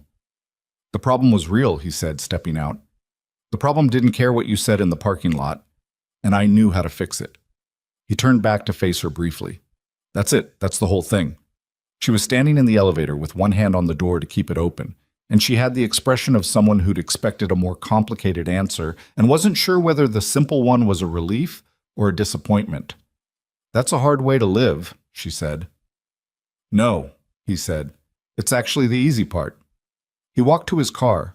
He heard the elevator close behind him. 3 weeks later, on a Thursday evening, Vanessa called him. Not texted. Called. He was making dinner, Lily at the table doing homework, the apartment warm with the smell of whatever he was improvising from what was left in the refrigerator. "I need to tell you something," she said when he answered. "And I'm telling you because you were involved and you should know, not because I want anything from you in response." He turned the burner down. "All right. Richard Langford's group committed this morning, the full investment, $142 million. He was quiet for a moment. "Congratulations," he said. "They specifically cited operational resilience as a factor in their confidence. Langford told me personally that it was the smoothest investor event he'd attended in years." A pause. "He said it looked like we had everything completely under control." "You did," Ethan said. "By the time the event started, you did. Because of what you found and fixed and stayed to watch." He didn't argue with her. She was right, and arguing with right things was a waste of time. "I'm glad it worked out," he said. "That's all? What else would you like me to say?" He heard her exhale, something that might have been a laugh or might have been the specific exhalation of a person who'd been holding tension for weeks and was finally allowed to release it. "Nothing," she said. I wanted to tell you, person to person, not through a report or a contract addendum. I appreciate it." A brief silence, comfortable in a way that silences between them hadn't been at the beginning. "How's Lily?" Vanessa asked. He looked across the kitchen to the table where Lily was sitting with her math homework, erasing something with the specific intensity of someone who had written the wrong thing and was personally offended by it. "She's currently at war with a long division problem," he said. Vanessa laughed. A real one, unguarded. "Does she win her wars?" "Almost always, the long division is going to have a bad night." "Good." Another pause. "Ethan, Thank you. For everything this month. The contract covers it. No, she said. It doesn't, not all of it. She said it simply, without drama, the way she'd said things in that lobby on Monday when she'd decided to be direct. Some of what you did this month you did because you're the kind of person who does it. The contract doesn't cover that part. He didn't have a clean answer for that, so he didn't try to manufacture one. Good night, Ms. Hale, he said. Vanessa, she said. I think we're past Ms. Hale. Good night, Vanessa. Good night. He hung up and turned the burner back up and stood at the stove for a moment, looking at nothing in particular. Who was that? Lily asked from the table. A client? What did they want? To say thank you. Lily considered this with the seriousness she brought to things that interested her. Why do people call to say thank you instead of just texting it? Because some things feel more real when you say them out loud. She thought about this. Like how you always say goodnight instead of writing it on a note. He looked at her. 8 years old, sharp as a tack and twice as pointed. Yeah, he said, like that. She went back to the long division. He went back to dinner, Shah. It was Carol who said it, on a Friday afternoon 2 weeks after that, sitting in her kitchen while Lily was out in the backyard examining the drainage situation for the third time that month. Something's different with you, Carol said. She was making tea and not looking at him, which was how she said things she'd been thinking about for a while. Since that building. He was sitting at her kitchen table with his hands around a mug. Different how? Less like you're carrying something that's about to break. She put the kettle down and looked at him. You've been walking around for years like you were one bad week away from something collapsing. You don't look like that right now. He didn't answer immediately because he wasn't sure she was wrong. I got a contract, he said. Real work, on my terms. It helps. It's not the money, Carol said, sitting down across from him. I've known you through worse money and you didn't look like this. It's something else. He thought about the routing rack and the sound it had made. The way Priya had looked when he told her to ask for the audit lead. The elevator and Vanessa's expression when he'd given her the simple answer. I think, he said slowly, that I'd gotten used to being in rooms where I didn't belong. And then I stopped belonging to the kind of room where you could tell. Carol tilted her head. I stopped being in rooms where people could look at me and see my value clearly, he said. Or couldn't see it. Either way. I just disappeared into the work. And that was fine. That was what I needed to do. He looked at the mug. But this month, I was in a room where it was visible. What I knew, what I could do. It was just visible. And someone saw it and said so. Someone, Carol said. A few someones. Including one someone who called to say thank you on the phone instead of texting. He looked at her. Lily told you. Lily tells me everything. You know this. But Carol wrapped her hands around her own mug. She's not wrong, Ethan. Some things feel more real when you say them out loud. He laughed, short and genuine. I said that to her. And she repeated it to me. Carol smiled. The child is a recording device with drainage opinions. Outside, through the kitchen window, he could see Lily crouched near the garden bed with a stick, testing something in the soil and muttering to herself. Her backpack was still on, because she'd gone straight to the garden when they'd arrived and hadn't thought to take it off. She was completely absorbed, completely certain, completely herself. He watched her for a while. He had a contract with a company that paid him what he was worth and let him set his own hours. He had a daughter who diagrammed drainage systems and won her territorial disputes with quiet patience and said true things without knowing they were true. He had a neighbor who picked her up and made tea and said the things he needed to hear without making him ask for them. He had a car that started most of the time. It wasn't the life he'd planned at 25.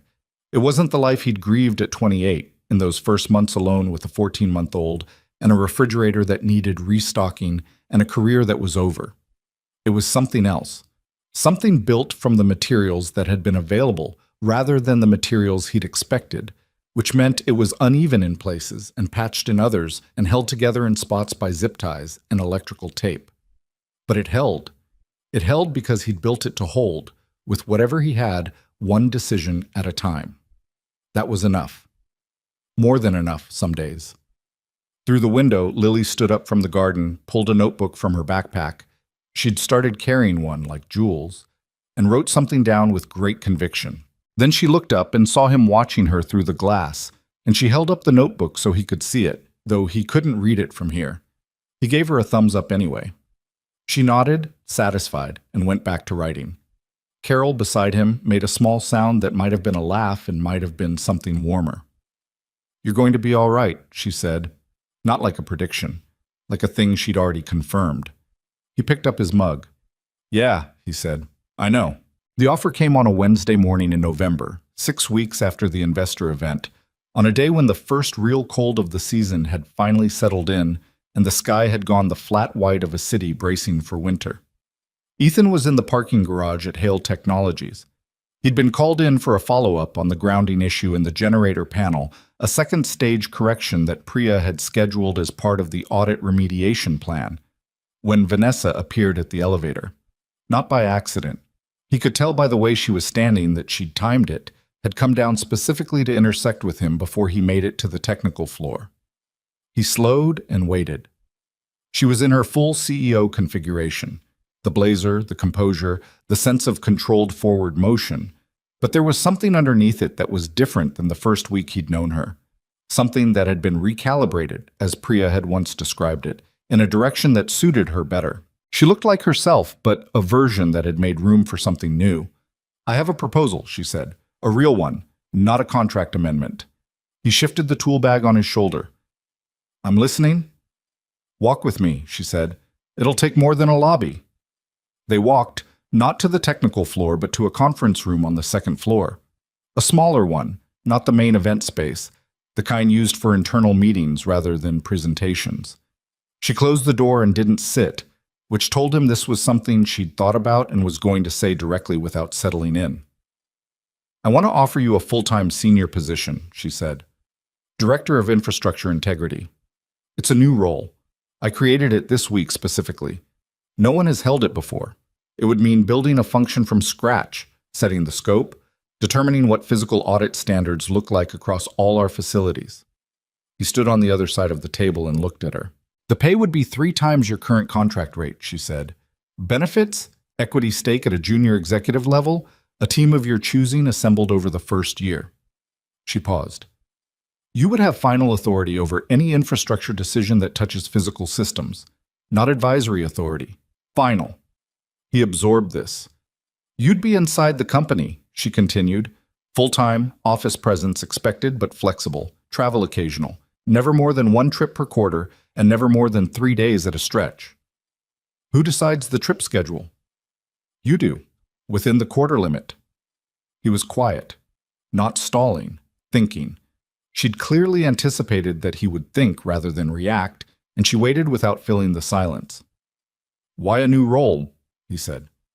"You have a facilities team, you have engineers, Priya's leading the audit program. Why create a director position for something that could be distributed?"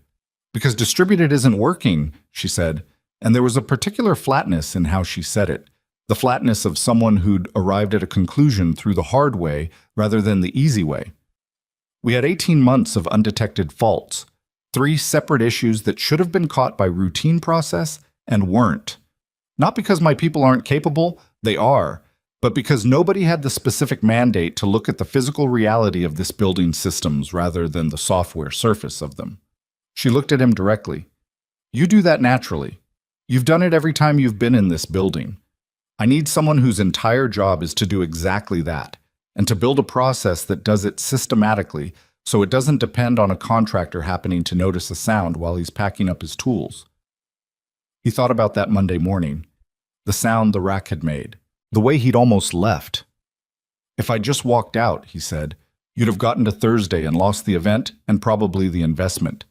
And then your team would have found the fault afterward, during the post-mortem, and you'd have fixed it, and you'd have been more careful going forward." "Yes," she said, "so you didn't need me specifically." "We needed someone like you," she said. "The fact that it was you, that week, was circumstance, but the gap you filled is real and permanent, and I'm not willing to have it filled by circumstance again." She leaned slightly forward. I'm asking you to fill it deliberately, permanently. He looked at the table between them for a moment. What does Lily's school pickup look like in this version? He said. Something shifted in her expression. Not surprise, more like recognition. She'd known this was the real question. 3:15 is pickup, right? 3:15, yeah. Core hours are 9 to 3. What happens outside that is your call, as long as the work is getting done. She said it without hesitation, which meant she'd already worked it out. You can work from home on non-meeting days. There'll be non-meeting days. I'll make sure of that. You can't guarantee that. I can't guarantee the building won't develop new faults either. But I can structure the role with that boundary built in as a default, not a favor. She paused.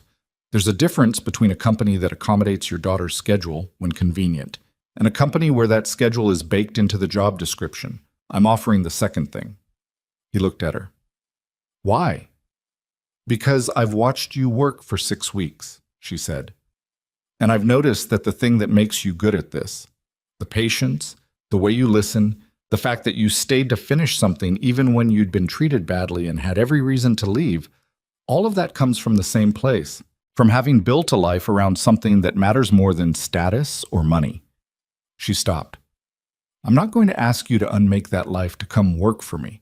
I'd be getting a different person, and a worse one. He was quiet for a longer moment this time. The honest answer to the question of why he'd come back, why he'd stayed, why he'd gone into the basement with Santos on a protocol that had nothing to do with his work order. The honest answer was that he couldn't watch a thing break when he knew how to fix it. It wasn't nobility, it was just the way he was built. He tried, in the years of grinding freelance work, to be more contained about it, more professional in the limited sense of doing only what was on the invoice and leaving the rest alone. He'd never fully managed it. Maybe the problem wasn't him. Maybe the problem was that he'd spent years in contexts too small for what he actually knew how to do. I want to talk to Lily first, he said. Vanessa blinked. It was the last thing she'd expected. She's 8, he said. She's going to have opinions about what her mornings look like, and whether she cares if I'm home when she gets back from school, and what it means if I take a phone call during dinner. These are her terms as much as mine. He looked at Vanessa steadily. She's not a complication to manage around. She's part of the negotiation.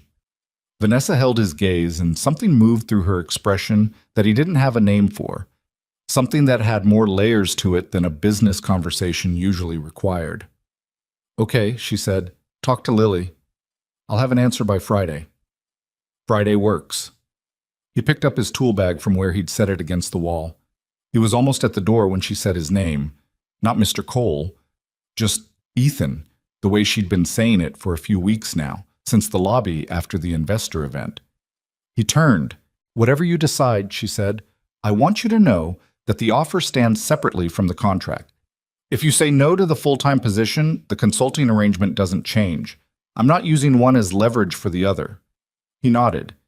He'd assumed that, but it was worth her saying it. I know, he said. That's part of why I'm taking it seriously.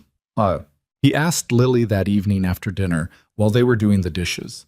She washed, he dried, a system they'd developed when she was 6 because she'd decided she was old enough to help, and he hadn't argued. I have a question for you, he said. About what? About work. About a change. He handed her the next dish to wash. The company I've been doing work for wants me to come work for them full-time, which would mean I have a set schedule instead of different jobs each week. But it also means some things change. She was quiet, processing. She scrubbed the plate. Like what things? Like I'd have to be at the office some mornings before you leave for school. Carol would take you some days. Carol already takes me sometimes. More often than sometimes, if I do this. She rinsed the plate and handed it to him. Would you be home when I get back? Most days, yeah. That's part of what I'm trying to make sure of. Most days is not all days. No, he said. Most days isn't all days. She thought about this with the seriousness she brought to things she was genuinely uncertain about. He let her think. He didn't try to sell it to her. She was 8 years old, and she had the right to a straight question asked straight. Would it be better for us? She said. The money part? He looked at the side of her face, the small nose, the focused crease between her eyebrows that she'd had since she was an infant. the way she held her mouth when she was thinking hard. Yeah, he said. It would be a lot better. The college fund. Being able to fix the car properly instead of zip ties. He paused. Not having to worry every month about whether the numbers work. She handed him the next dish. You worry about that? Sometimes.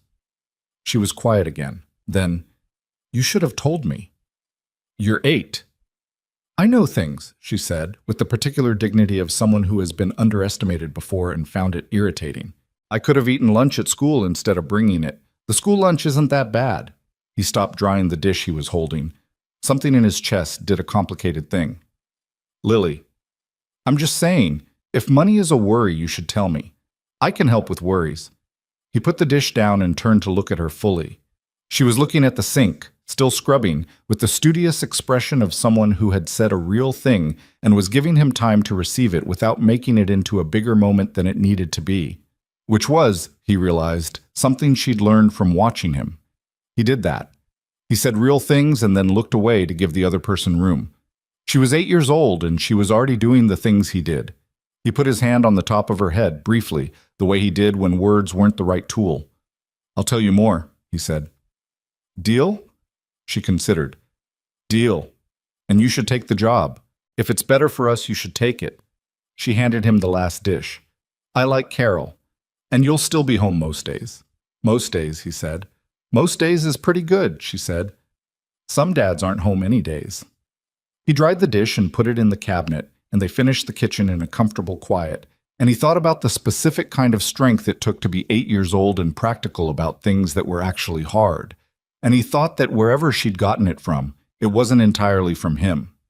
Maybe it was from the version of him she'd been watching all along, the one who showed up and stayed and fixed the thing that needed fixing because he knew how and because he was there. She'd been watching that version her whole life. Maybe she'd just built herself out of what she'd seen.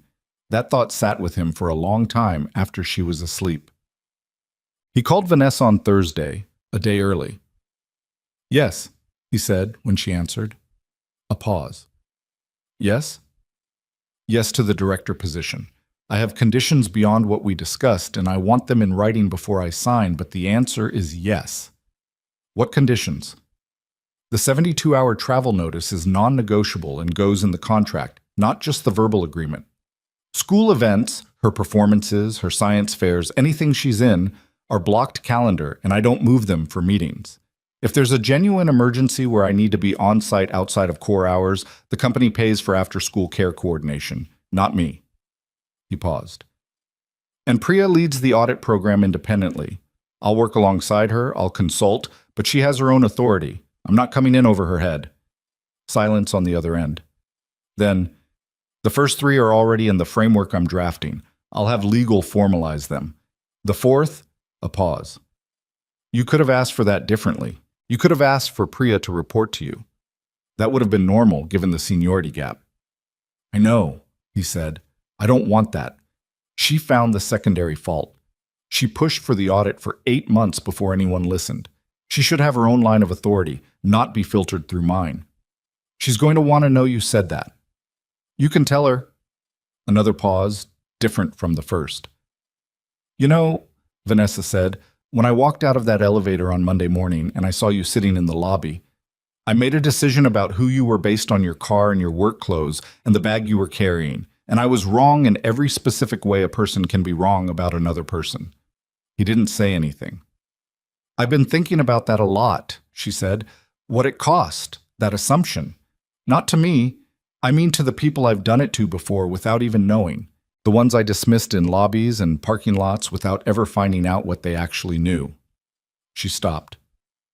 I've been running this company for 6 years, and I think I've been operating on a set of assumptions about what competence looks like that were just wrong and expensive and probably cost me more good people than I'll ever be able to count. He let her have the silence she needed. I'm not saying this so you'll tell me it's okay, she said. I know it's not what I'm asking forgiveness for. I'm saying it because it's true, and I think I need to say it to someone who will just let it be true without making it easier than it is. It's true, he said, and you know it. That's the part that matters. Is it enough? He thought about it honestly. It's enough to start from, he said. Whether it's enough all the way depends on what you do next. And the time after that. And the time after that. She was quiet for a moment. That's not a very comforting answer. No, he agreed, but it's the right one. His first day as Director of Infrastructure Integrity at Hale Technologies was a Tuesday in December, cold enough that the car protested slightly before starting, and he sat in the parking lot for a moment after cutting the engine, same spot, out of habit that had become something close to affection, and looked at the building.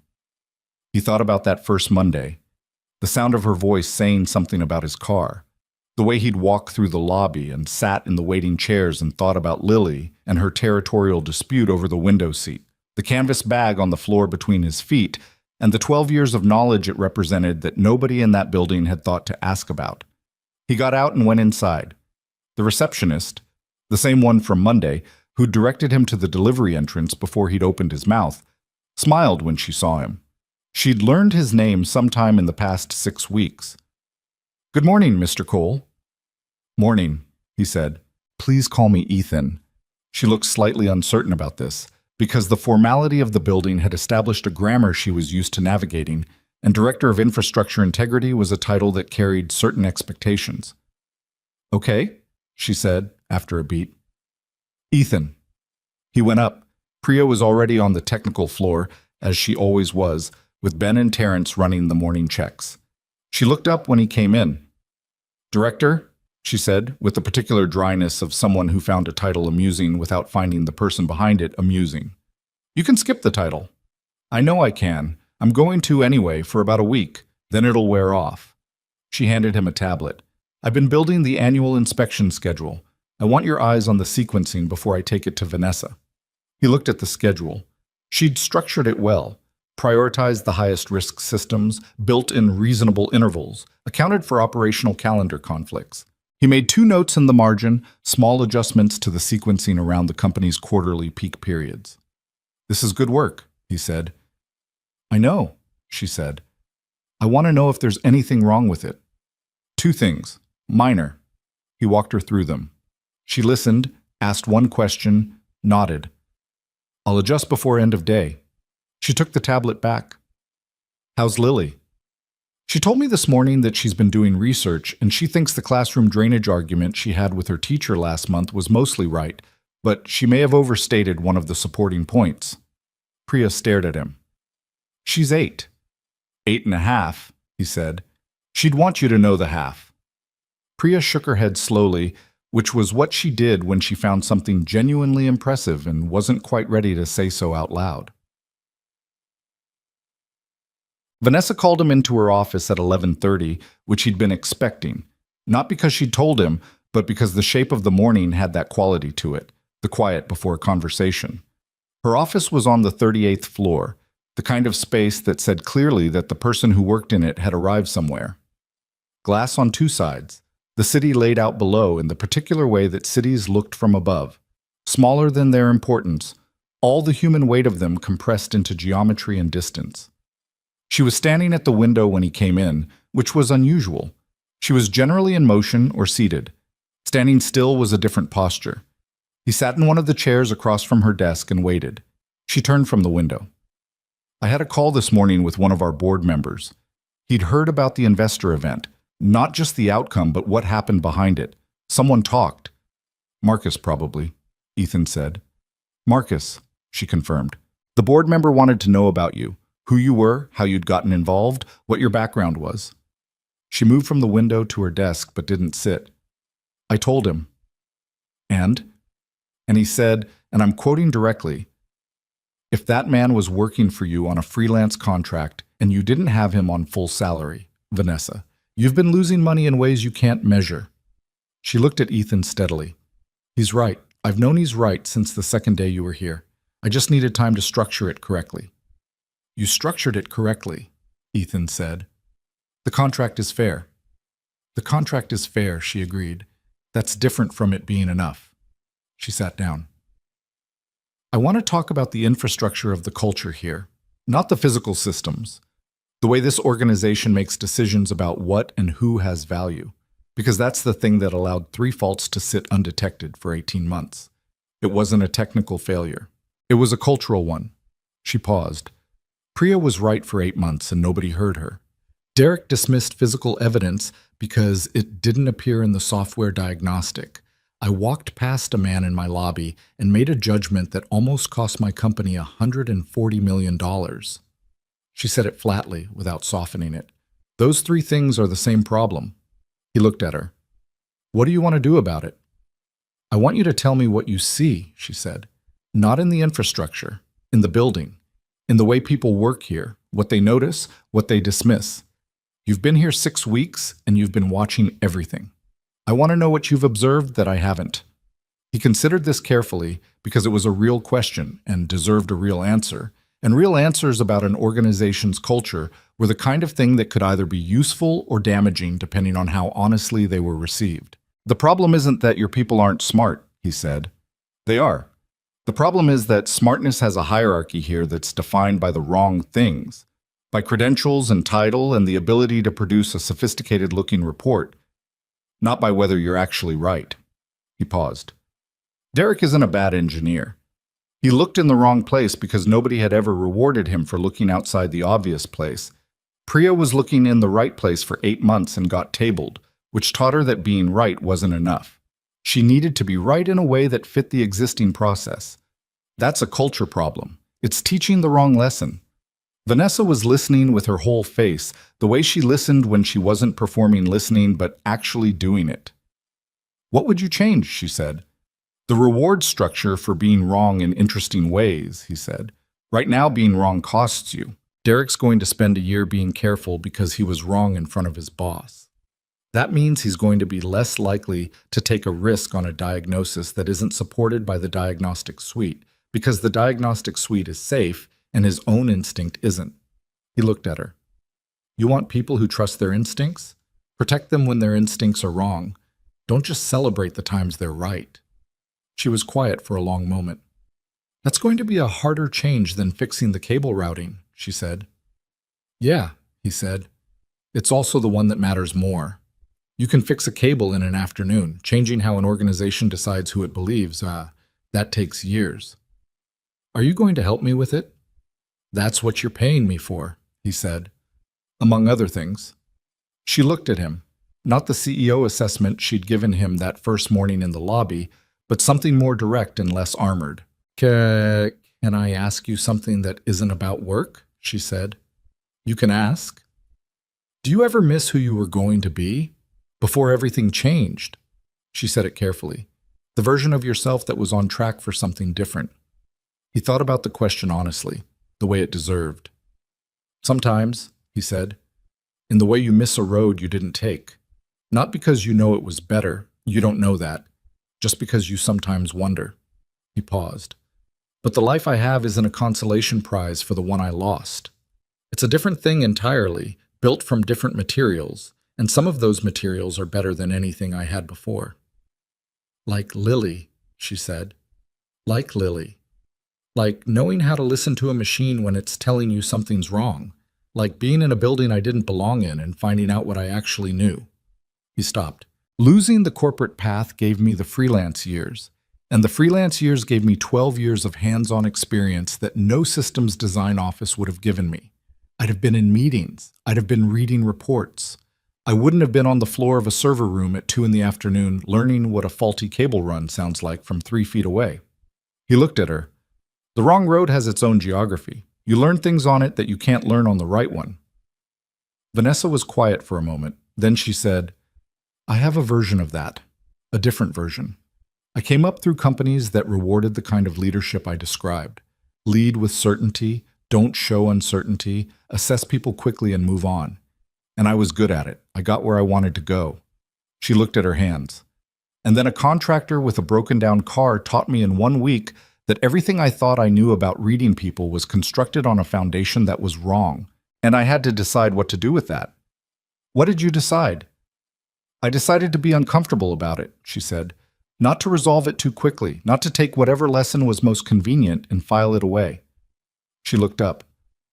I've been running this company for 6 years on the assumption that I could read a room accurately, That's a significant assumption to find out was wrong. It wasn't entirely wrong, he said.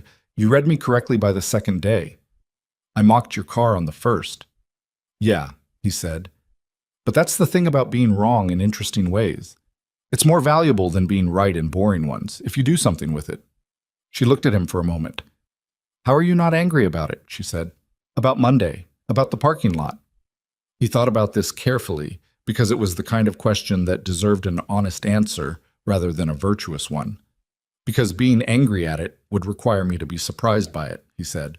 And I stopped being surprised by it a long time ago. When you look like I look, when you drive what I drive, when you come into rooms through the contractor entrance, you get treated a particular way. That's just true. Getting angry about it every time it happens is a full-time job I don't have the energy for. He paused. What I care about is whether the person doing it is capable of seeing it when it's pointed out. Most aren't. You were. She held his gaze. That's a very low bar. For most people in most situations, yeah, but you're not most people in most situations. He said it plainly, without flattery. You run a company. How you see determines what you build. A low bar in your position has consequences I don't have. So when you clear it, when you actually look, actually recalibrate, that matters more than the same thing happening between two people in a coffee shop. She was quiet for a long time. Outside the 38th floor windows, the city moved. Traffic, a bird crossing the glass in a fast diagonal, a construction crane turning slowly in the middle distance. The world doing its constant, indifferent work. I'm going to get things wrong again, she said. I know that. I'm going to revert to old patterns in situations where I'm under pressure or tired or not paying attention. I'm not going to be a changed person simply because I've had a changed month. I know, he said. How do I... She stopped. Tried again. How do you stay honest about it? About your own blind spots? How do you keep from just replacing them with new ones? He thought about Lily at the kitchen table, telling him he should have told her about the money worry, that she could have helped with worries. 8 years old and already pointing out the things he was carrying alone that he didn't need to. You keep people around you who will say the true thing, he said, not who tell you what you want to hear. The people who'll say it calmly and expect you to receive it because they believe you're capable of receiving it. He paused. That's what Priya needed from you. And it took a while, but you got there. That's what Lily does for me, and she's been doing it since she could talk. He looked at Vanessa. Surround yourself with people whose honesty you trust and then actually listen to them. That's the whole thing. There isn't a more sophisticated version. She nodded slowly, like she was placing something into a permanent location. He found Priya in the corridor on his way out, going through the revised inspection schedule one more time, pen in hand, the physical notebook open. She talked to you about the culture thing, Priya said, without looking up. She did. She talked to me about it last week. She wants to create a process for surfacing concerns before they become crises. Something more formal than engineer sends request that gets tabled. She turned a page. I told her the process is less important than whether people believe it'll work. If everyone assumes the request will get tabled anyway, the process doesn't matter. What did she say? She said I was right, and she was going to spend the next year proving it. Priya looked up. I told her a year was a reasonable start. He almost smiled. You told Vanessa Hale that a year was a reasonable start. She took it well. Priya capped her pen. She's better than she was. Not fixed. I don't think people fix, not like infrastructure, but recalibrating. She tilted her head. Is that fair? That's fair, he said. Recalibrating is about as much as you can ask. He said goodbye and went down to the garage and got in his car and sat for a moment before starting it, the way he'd been sitting in parking lots for 6 weeks every time he came to this building, because something about the transition between inside and outside required a beat of stillness. Not reflection exactly, just the pause between one thing and the next. He started the car. It started cleanly, first try, as it had done more often lately. He'd had Santos look at it during a spare hour 2 weeks ago, and Santos had fixed something in the fuel system that Ethan hadn't known was degrading, because Santos was the kind of person who noticed things that weren't his immediate problem and addressed them anyway. He drove out of the lot and into the afternoon. The city was doing its November thing.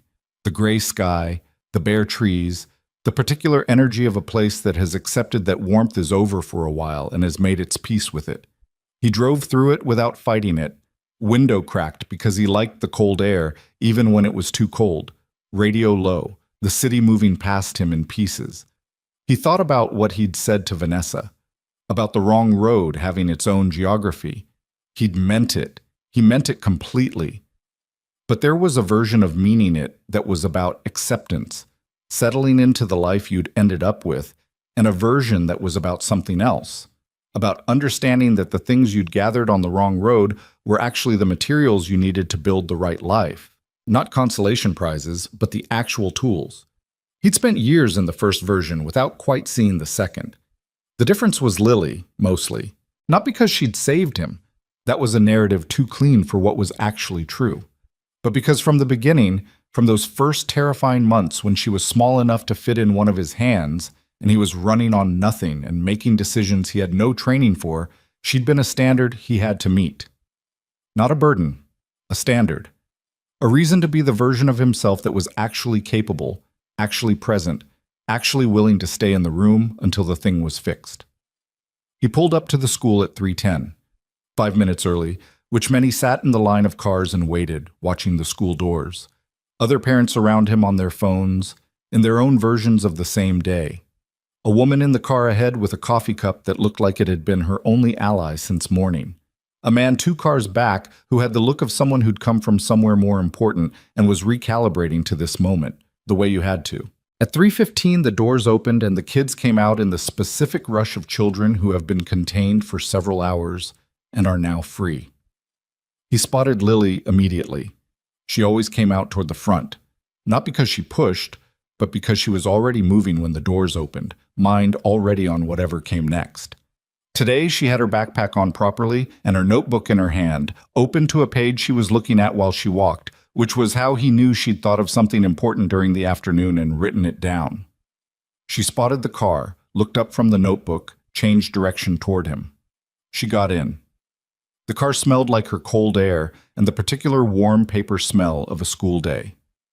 "How was it?" he said. "Good. We did fractions." She opened the notebook again. "Daddy, I figured out something about the drainage model. I think the issue Carol's been having is actually upstream of what I identified before. The problem isn't where the water is going, it's where it's starting from." He looked at her. The notebook had a diagram in it, a cross-section of terrain, with arrows indicating water movement. She'd drawn it during school, he guessed, during whatever class had been boring enough to allow her mind to wander productively. "Upstream," he said. "The source point is in the wrong location. Carol's been managing the symptom instead of the cause." She said it with the calm certainty of someone who has waited all day to say a true thing. "Sound familiar?" He pulled out of the school line and into the street. Sound familiar. She'd said it without knowing the full weight of what she was saying, without knowing that the entire week that had changed his professional life had been, essentially, the story of a building managing symptoms until someone came in and found the cause. She'd said it because it was the right analogy, because her brain worked in systems and she'd spotted the pattern, because she was 8 years old and she understood, in her bones, that you fix the source, not the consequence. "Yeah," he said, "it does." "Can we go tell Carol? Let's go tell Carol." He drove them through the November afternoon, his daughter with her notebook, her diagram, her absolute confidence in the correctness of her analysis. And he thought, not for the first time, not for the last, that the best thing he'd ever built wasn't a system or a repair or a process for catching faults before they became crises. It was this. The person in the seat next to him who had learned from watching him that you listened first, you looked carefully, you stayed until it was done, and you traced the problem to its source before you touched anything. There was a message in that, somewhere. Not a tidy one. Life didn't produce tidy messages, in his experience, but something true. The things you know don't care what car you drive. They don't care what the lobby thinks of you, or whether your clothes are pressed, or what floor you're authorized to access. They exist in you, built from years of paying attention, from all the floors you've crouched on, and all the machines you've listened to, and all the times you stayed when you could have left. Nobody can mock that out of you. Nobody can park it in the wrong lot. It goes where you go. And sometimes, not always, Not as often as it should, but sometimes the right person sees it. And when they do, the value of it becomes visible to everyone else in the room. Not because you changed, because they finally looked. He pulled up in front of Carol's house. Before he'd cut the engine, Lily was already out of the car and heading for the door, notebook in hand, calling Carol's name. He sat for a moment. His car knocked once, settling. He got out and followed his daughter up the walk, and behind him the November city went on doing what cities did, moving and building and breaking and fixing itself over and over with whatever was available, with whatever people were willing to stay and do the work. He rang Carol's bell. Lily was already inside.